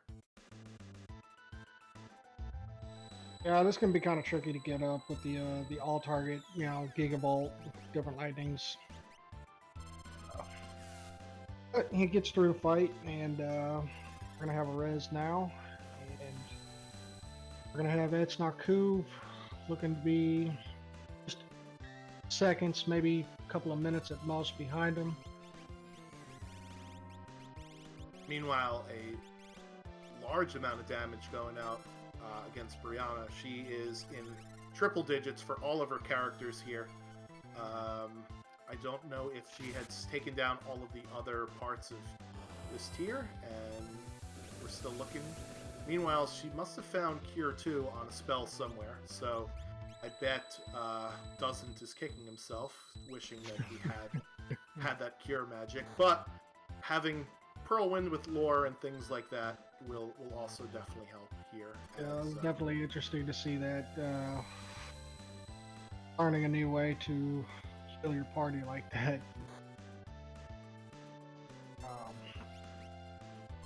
We have Etsnaku still struggling through the Stooges fight.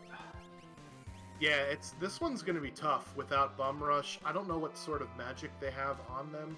Arrow will work for 2 out of the 3 Stooges, but it's sort of, this one's going to be a slog here. Yeah, so as far as, for newcomers approaching a seed, there are a lot of people in the community that don't race and that just do it for fun. So you don't have to feel like you need to, know all of these different intricate things and start racing right away. For me, it's just fun because it's different every single time you play the game, right?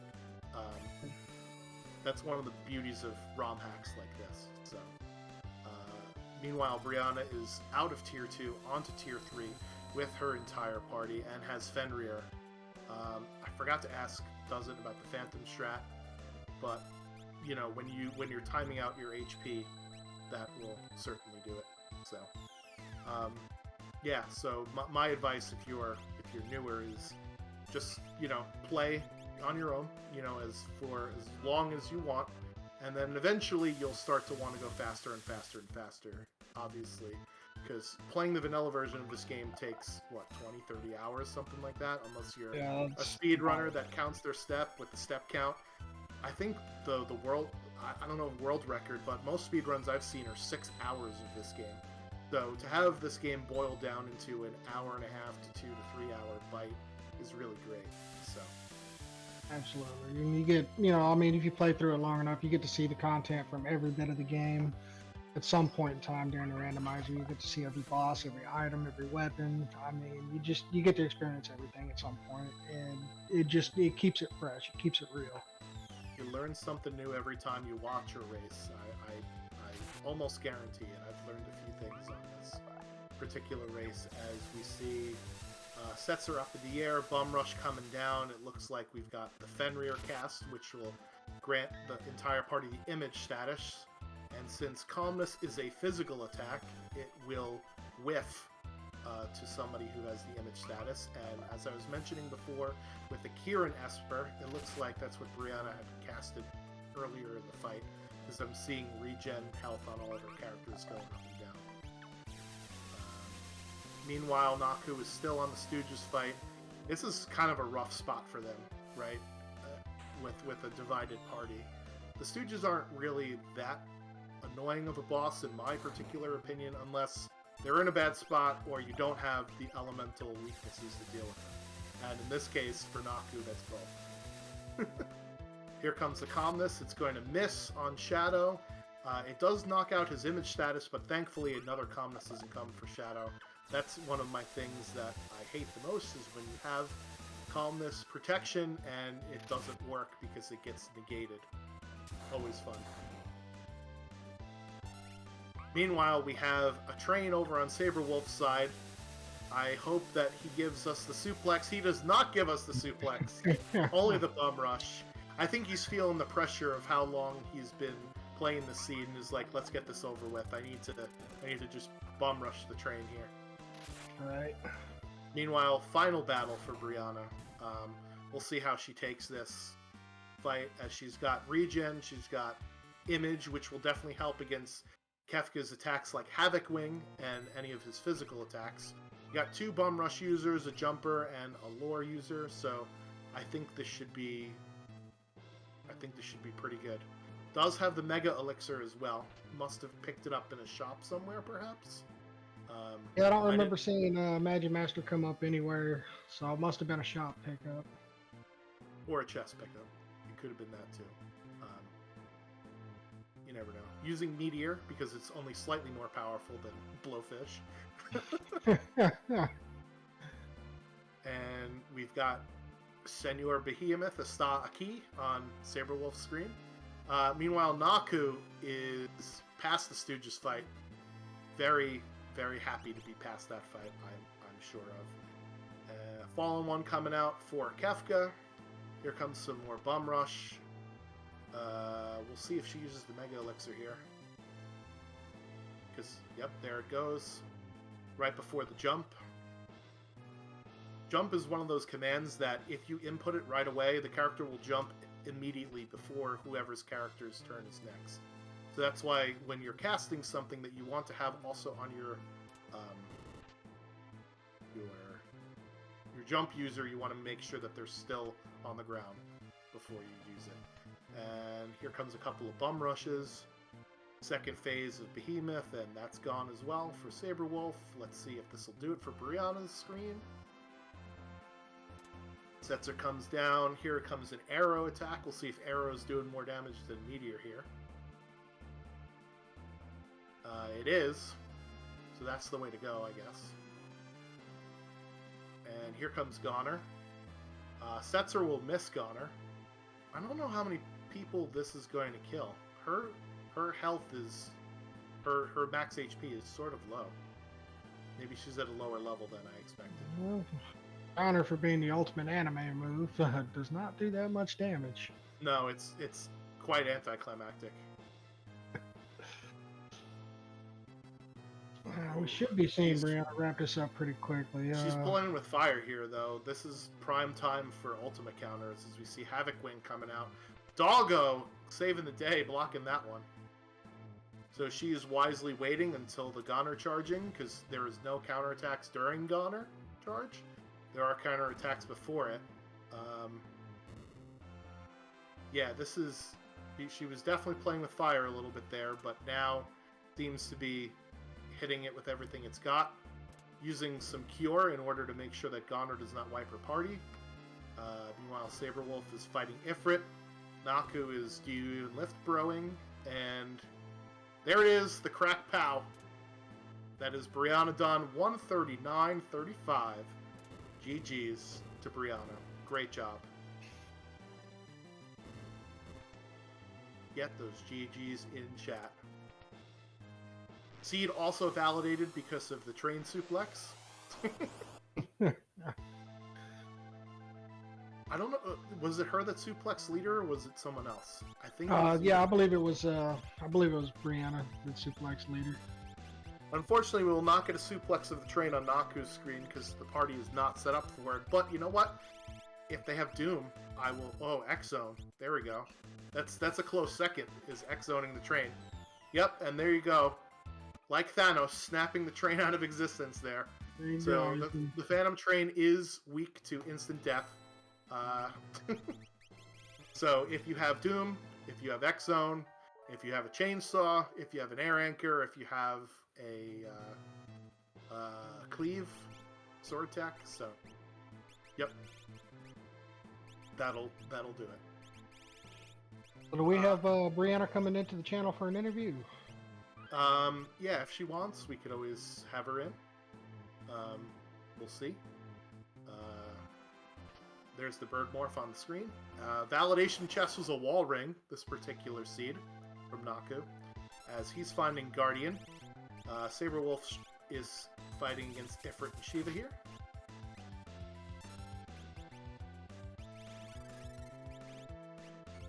Yeah, so in this particular randomizer, we do have a flag that turns undead bosses off. How do I even say this? It turns undead bosses off so that you can't do a Phoenix Down or whatever from it. So that's why you won't see our runners trying to use a Phoenix Down or a Revivify on some of those undead bosses. So. Meanwhile, Shiva makes an appearance over on Saberwolf's side, and we are joined by Brianna, GG, 139.35, awesome time. Hey, it's personal best on a jet seed. You were cutting in and out there. I think. Are you in a tunnel? Are you playing sorry. the game in a tunnel? Can you hear me now? Yeah, there we go. Okay, I think that's actually my new personal best time. All That's right. not a jet seed. Awesome. Well, congratulations on the PB. Thank you. Always fun to see that. So, yeah, talk about the seed a little bit from your perspective. The two early statues were mean, Oh yeah. but The I Stooges think fight. what filled me with righteous indignation the most was the Three Stooges fight with Just Mog. At that point, it was a matter of pride. They were going down, and they were going down with Bum Rush. Like, he just would not target Curly. Yeah, so we also saw the same thing on Doesn't, but he had much better RNG. Bum Rush targeted the correct Stooge on his particular run. But yeah, I do like the heads-up play with putting, I believe it was a safety bit that you had as a relic, which... Ribbon. I took the ribbon okay. off of Shadow and put it on Mog. Yeah, so that would prevent the Delta hit, which caught you in the first half of the fight, and then the Minerva, I believe, just nullified any other attack Oh they had. yeah, So... when I saw the Atma weapon in the Minerva, I knew the Atma weapon would give me like the damage that I was probably going to be lacking at the end of the seed, because item shop's 10% random, and chest shuffled no random, But I knew I value survivability a little bit more than damage, and I knew that Minerva was going to make so many fights trivial. Yep. And Minerva, well, I know in this particular seed, or this particular option set, that items were not original plus random for equipable, they were shuffled. So we saw someone with a fixed dice, and Setzer could not use it. So that was when we said, That's a big skill that's bad. Especially because he has jump, which fixed dice is great for jump. That was a huge bummer. But Yeah. the persistence through that first fight. Did you ever think about potentially, resetting out and reforming a party to just get through that one fight, or was it always? Oh yeah, these are no, going down? I thought about it, but I was like, me angy, and they're going down. So there it is. That is the tilt play. Minerva plus Ribbon equals bye-bye Minerva, Stooges. Ribbon, Bum Rush through solo Three Stooges. So I asked this of Dozen. I'll ask you, when you see the flags and you see you can get Bum Rush right away, and Bum Rush, and there's a Blitz user in your starting party, are you happy, or are you kind of like, well, I guess my fingers are gonna hurt for the next hour? That was the first place I went. Yep. I was like, Mog's got Bum Rush, it's lit. So And I needed it against Poltergeist and Doom. yeah. The first couple of bosses were also very rough. Yeah, this seed. spicy chicken that early in a seed is just rude. I also noticed that you had full characters, but you still decided to pick up Umaro at the Daryl's Tomb spot anyway. Because I was gonna run up and do the Tritech check when I saw him. Yep. And there was a dragon right there, and I knew I needed 2 dragons, so it was just a wham bam right there. Yeah, that's basically. And that ended up paying off for me really well because that Tritech spot was Fenrir. Yep. For sure. I know that we also, when we saw doing the Kefka at Narsh, that it was Celis up there in the hidey hole, and we said, Yeah. well, if we get Umaro, that means we also get Celis, which is yet another character that you don't need. But I at that point, it's thought like, about getting Celis because I love Celis, just like I thought about getting Terra at the Velt Cave because I love Terra. But all I needed was Espers, and I knew I had plenty of checks, so I didn't really need either of them, and I wasn't going to waste time this time. yep, totally makes sense. So, anything, Baron, from you? Baron? Bueller? Oh no! I think I'm starting to have some technical difficulties. Oh. Oh no! There you go. We hear you now. All right, there we go. I mean, I just want to double down on the Atma weapon Minerva choice. You were the only one who did take the Minerva, and you are honestly the only person that made use of that check whatsoever.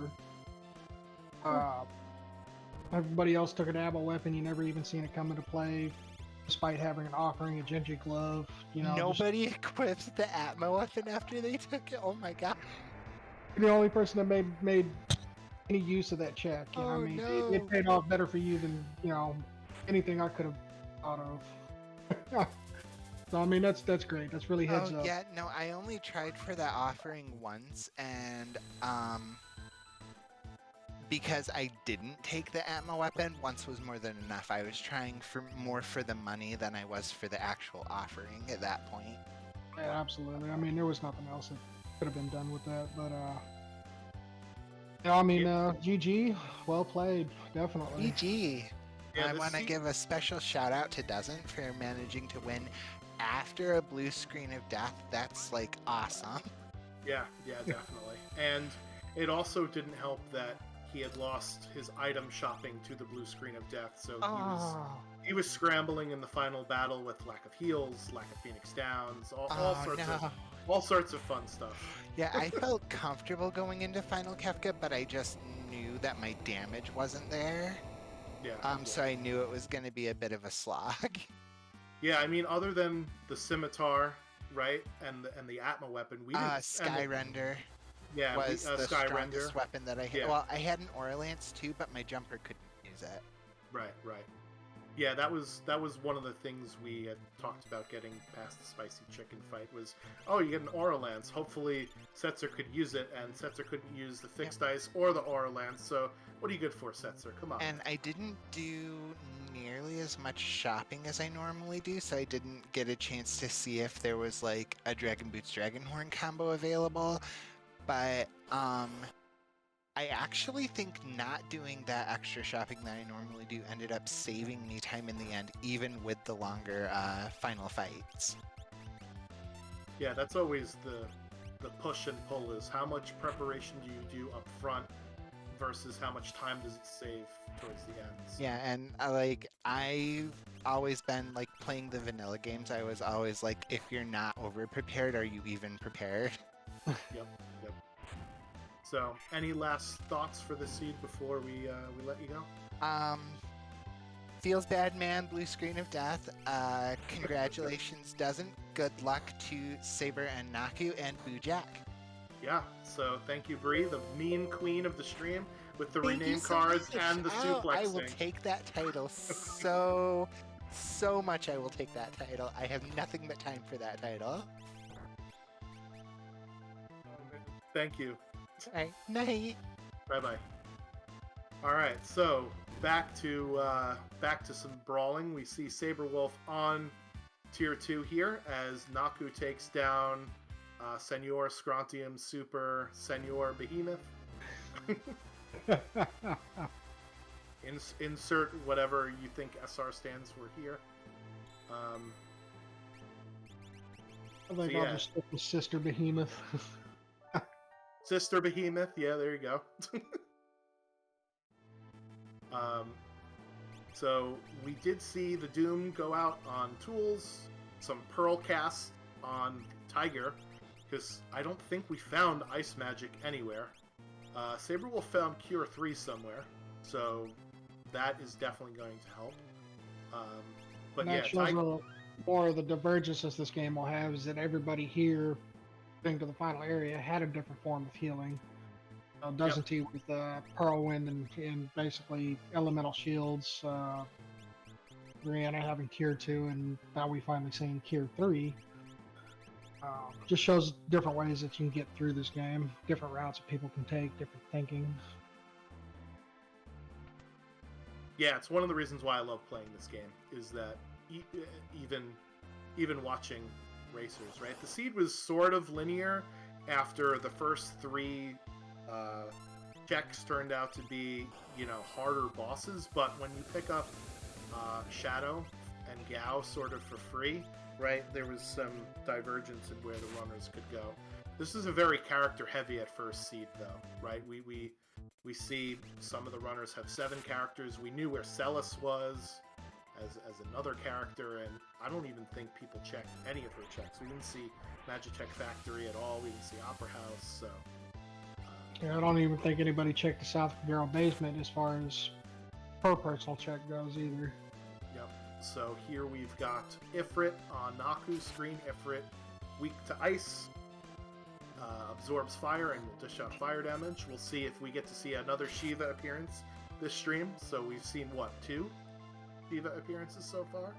And it does look like he's swinging that weapon to get Shiva in here. Maybe he has some fire magic he could throw out. I know that he had flame shields. Oh, he's going for the runaway strat. Can he get it? Yes, the And he runaway! gets it. That is actually the first time I've ever seen that work. Yes, beautiful. So Naku showing off some tech there. Unfortunately, you don't get MP and XP from the fight when you run away, but when you don't have much to take out those bosses, that's what you got to do. It looks like Sleep is dying because we see some quarters and some dispels coming out, which is Magic's death counter over on Saberwolf's screen. And Naku is preparing for their final fight. Yeah, and he's only about maybe a minute behind. This could be very, very close for the third and fourth place. Yeah, 153.50 here at the final fight. Do-do-do-do-do.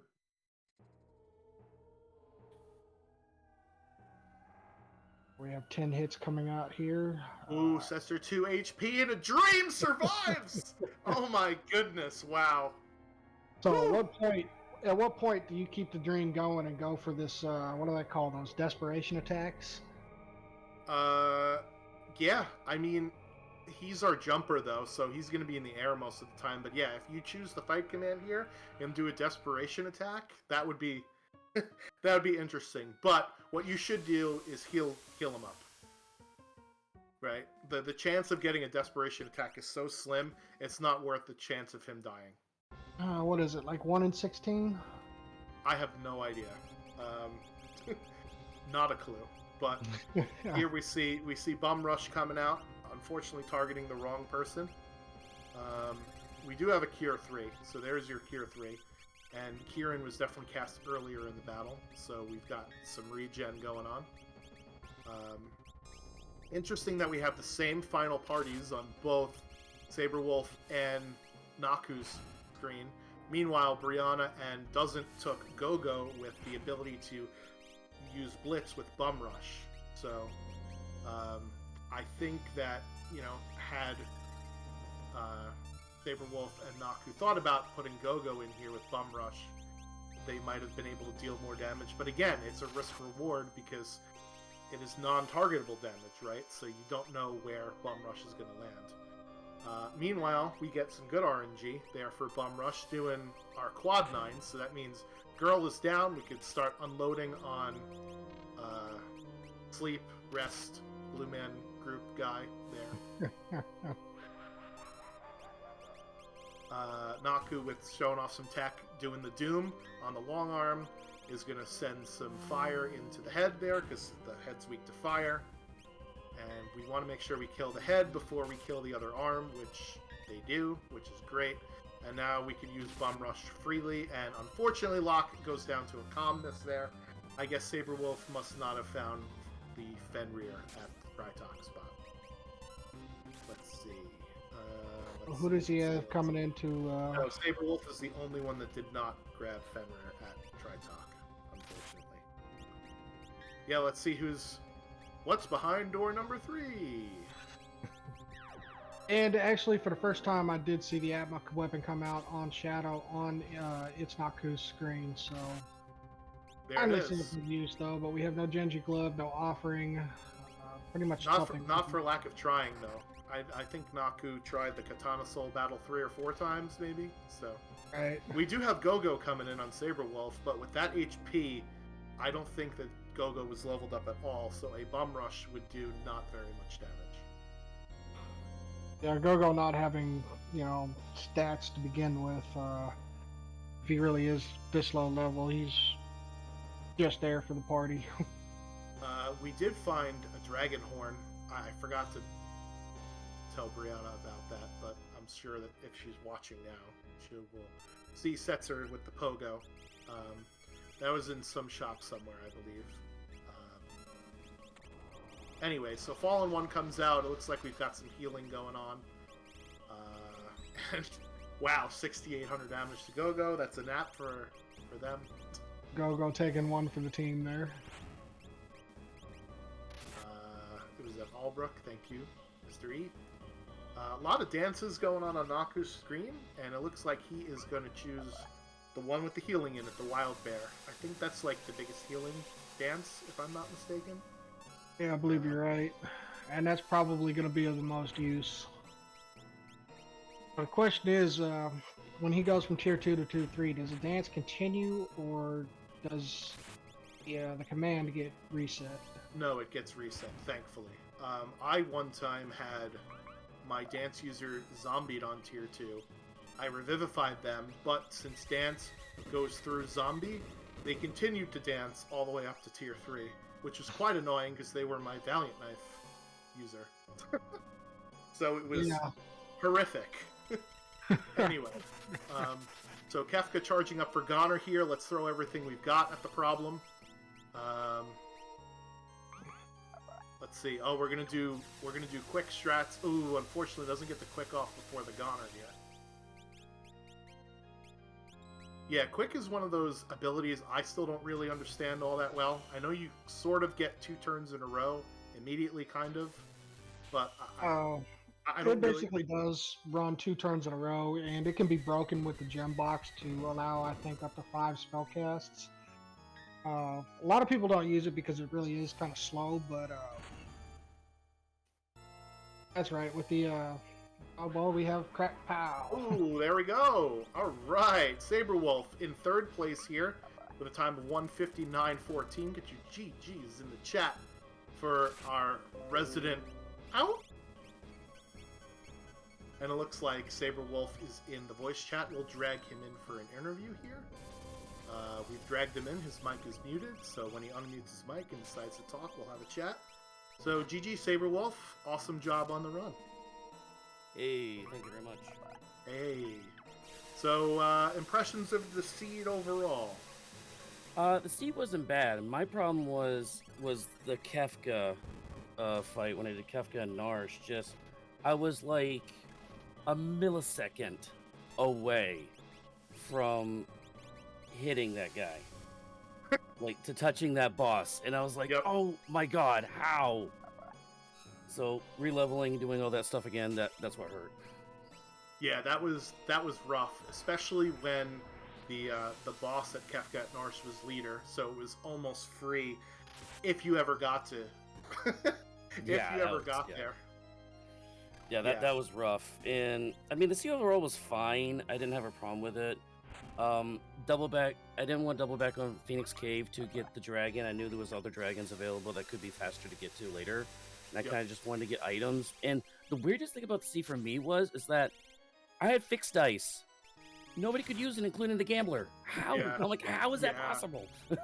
Yeah, so one of the flags I didn't even notice until after we saw you looking at the menu and going, "What?" was that equipable was shuffle plus random, which means that the original equipment might not be equipable by the characters. So, fixed ice and Setzer.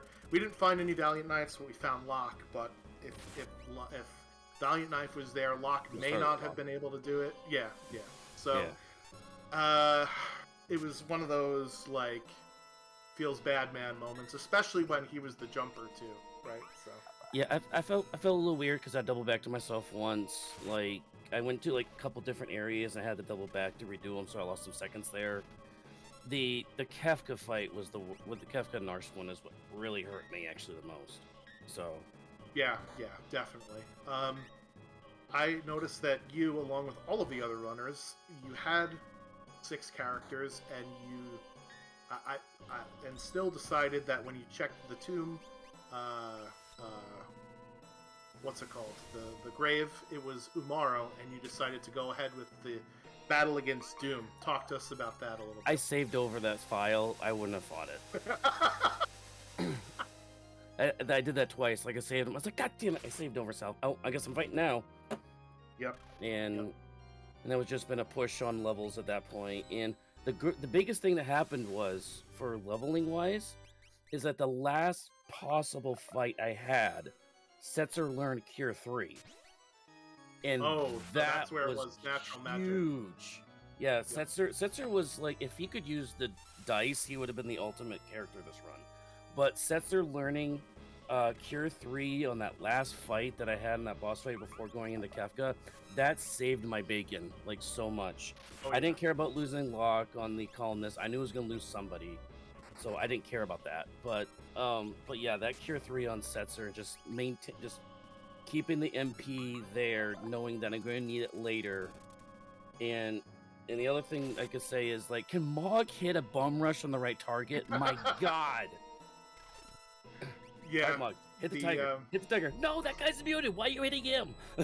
So you also had your bum rush party, as did most of the other runners, fight against the Three Stooges fight, which is one where you have to target one of them first, right? So talk about that a little bit. Okay, that's the only one he hit right. Yeah. Yep. He hit the top guy, which is the guy you need to hit first. So that was fine, thank God. And the other thing on, like, I buffed the hell out of Mog because I knew he was gonna be in my bun rush. Yep. I dumped all my magic power on him because I knew it was gonna be magic power based. And then last minute I moved the Paladin shield over to him, and I got the Behemoth suit from one of the statue fights. Yep. So I just bulked them all up to heck. So I was like, okay, Mog, go get him. And if he could hit Girl, I would have been a little more comfortable. But yeah. That's what happens when you can't target. Unfortunately, had you taken that Umaro gain all the way through the end, Fenrir was the Esper at Tritok. So you were right there, because I know you fought the dragon up there, right? So that would have given you calmness protection, but you still made a pretty easy go of it. You did have Go-Go, and you were able to get Bum Rush off of the start. I don't remember if you did or did not get Bum Rush right away. No, I got Bum Rush before going to Kefka. Okay. Like, I knew I had to do that, and I didn't know if I had to get, like, I had to get all of them, or I had to get save it. I was like, you know what? I don't need it, because his Aura Blast and Fire Dance is already killing everything anyways. Plus, he's also my main magic user, so I'll just grab it before going to Kefka, because I know I'm going to need it for that. Yeah. And I'll just bust it out there, so... Yeah, in this particular flag set, you could have gotten Bum Rush right at the start of the game, which is what our other two, which is what the two runners that had finished before you did. So maybe that would have helped towards some of your battles. Maybe not. Maybe it would have made your fingers more annoyed having to input that string of commands every single time. But... Hey, I'm still learning. I got a sub 2-hour run on a stream, so I'm happy with that. I mean, yeah, you did. I'm a ecstatic. Awesome. I got a sub 2-hour run on a stream. That's cool. That's fine by me. Yeah, I know I'm not as fast as Dusny, who, God bless him, blue screened. I was like, oh, he blue screened. This might be the only time I can beat Dusny. But he came back and still kicked all our butts. So, I mean, that's just a testament to how good that player is. So. Yep.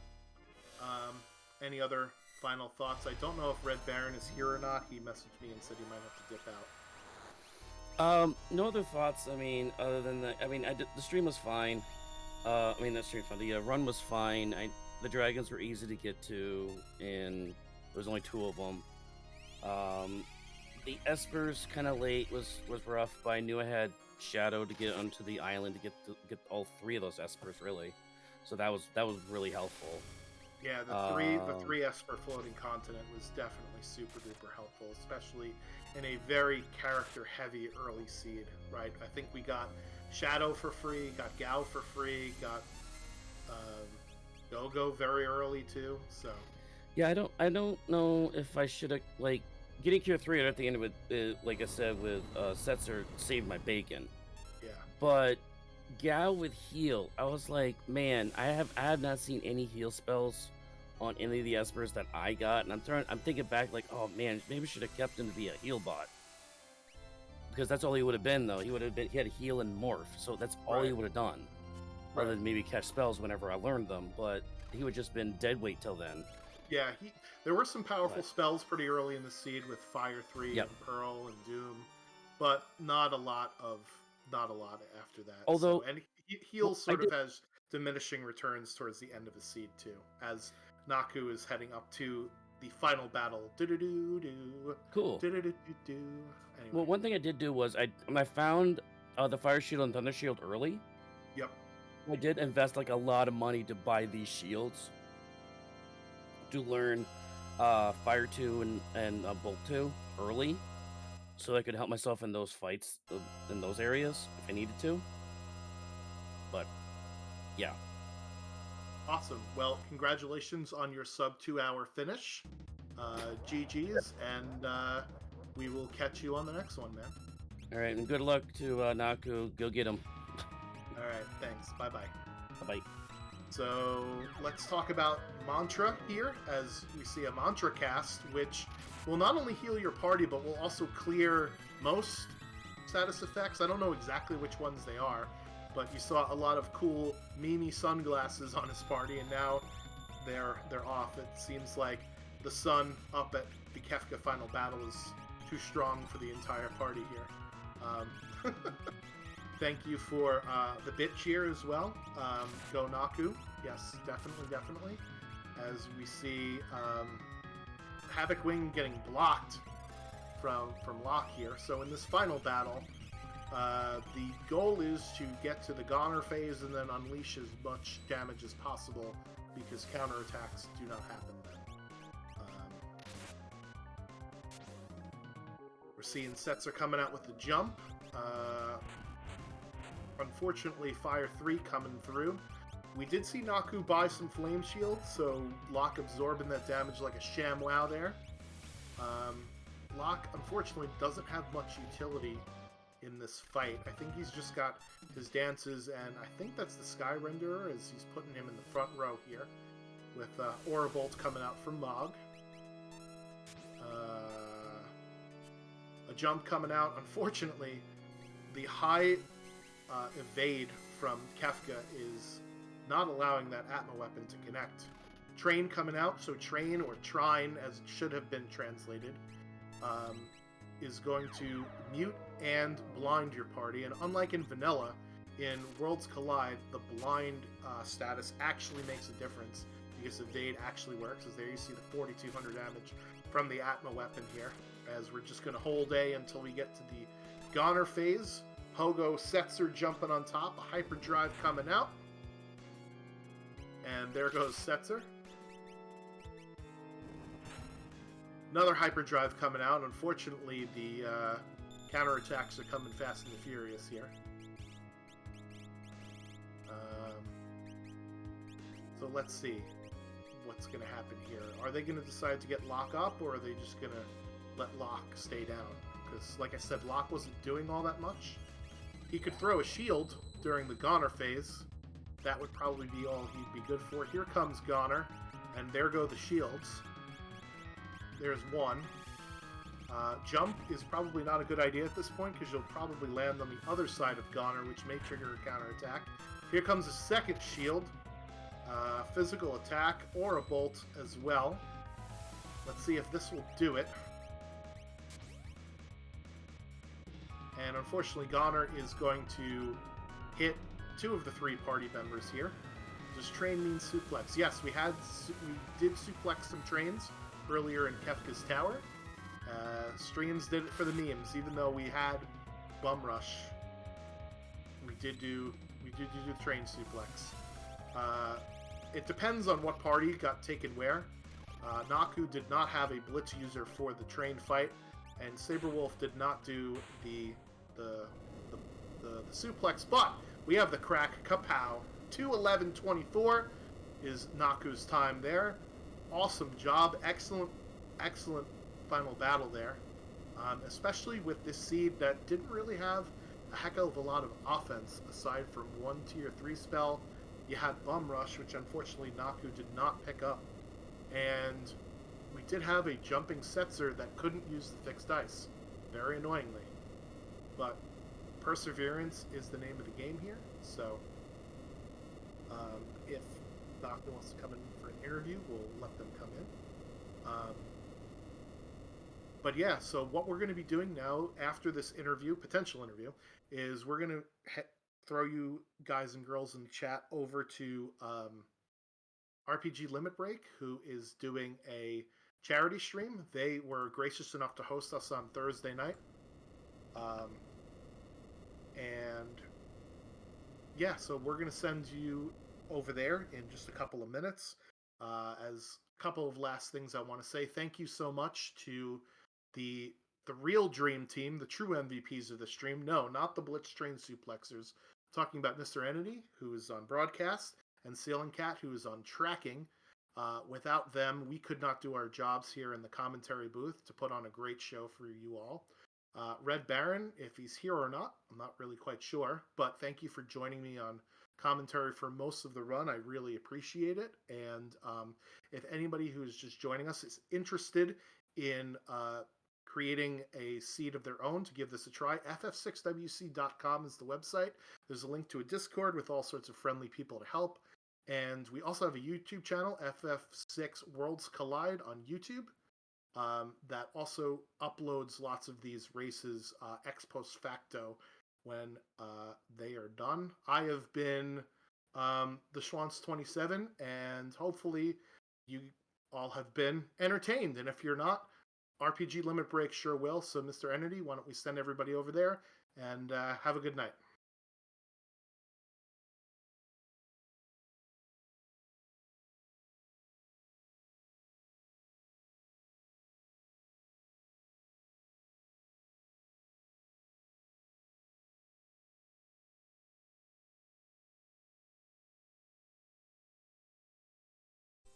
These are not normal strats. So now we have enough. We're low enough on health in order to die to self-destruct on this fight. Yeah, we're guaranteed. Yeah.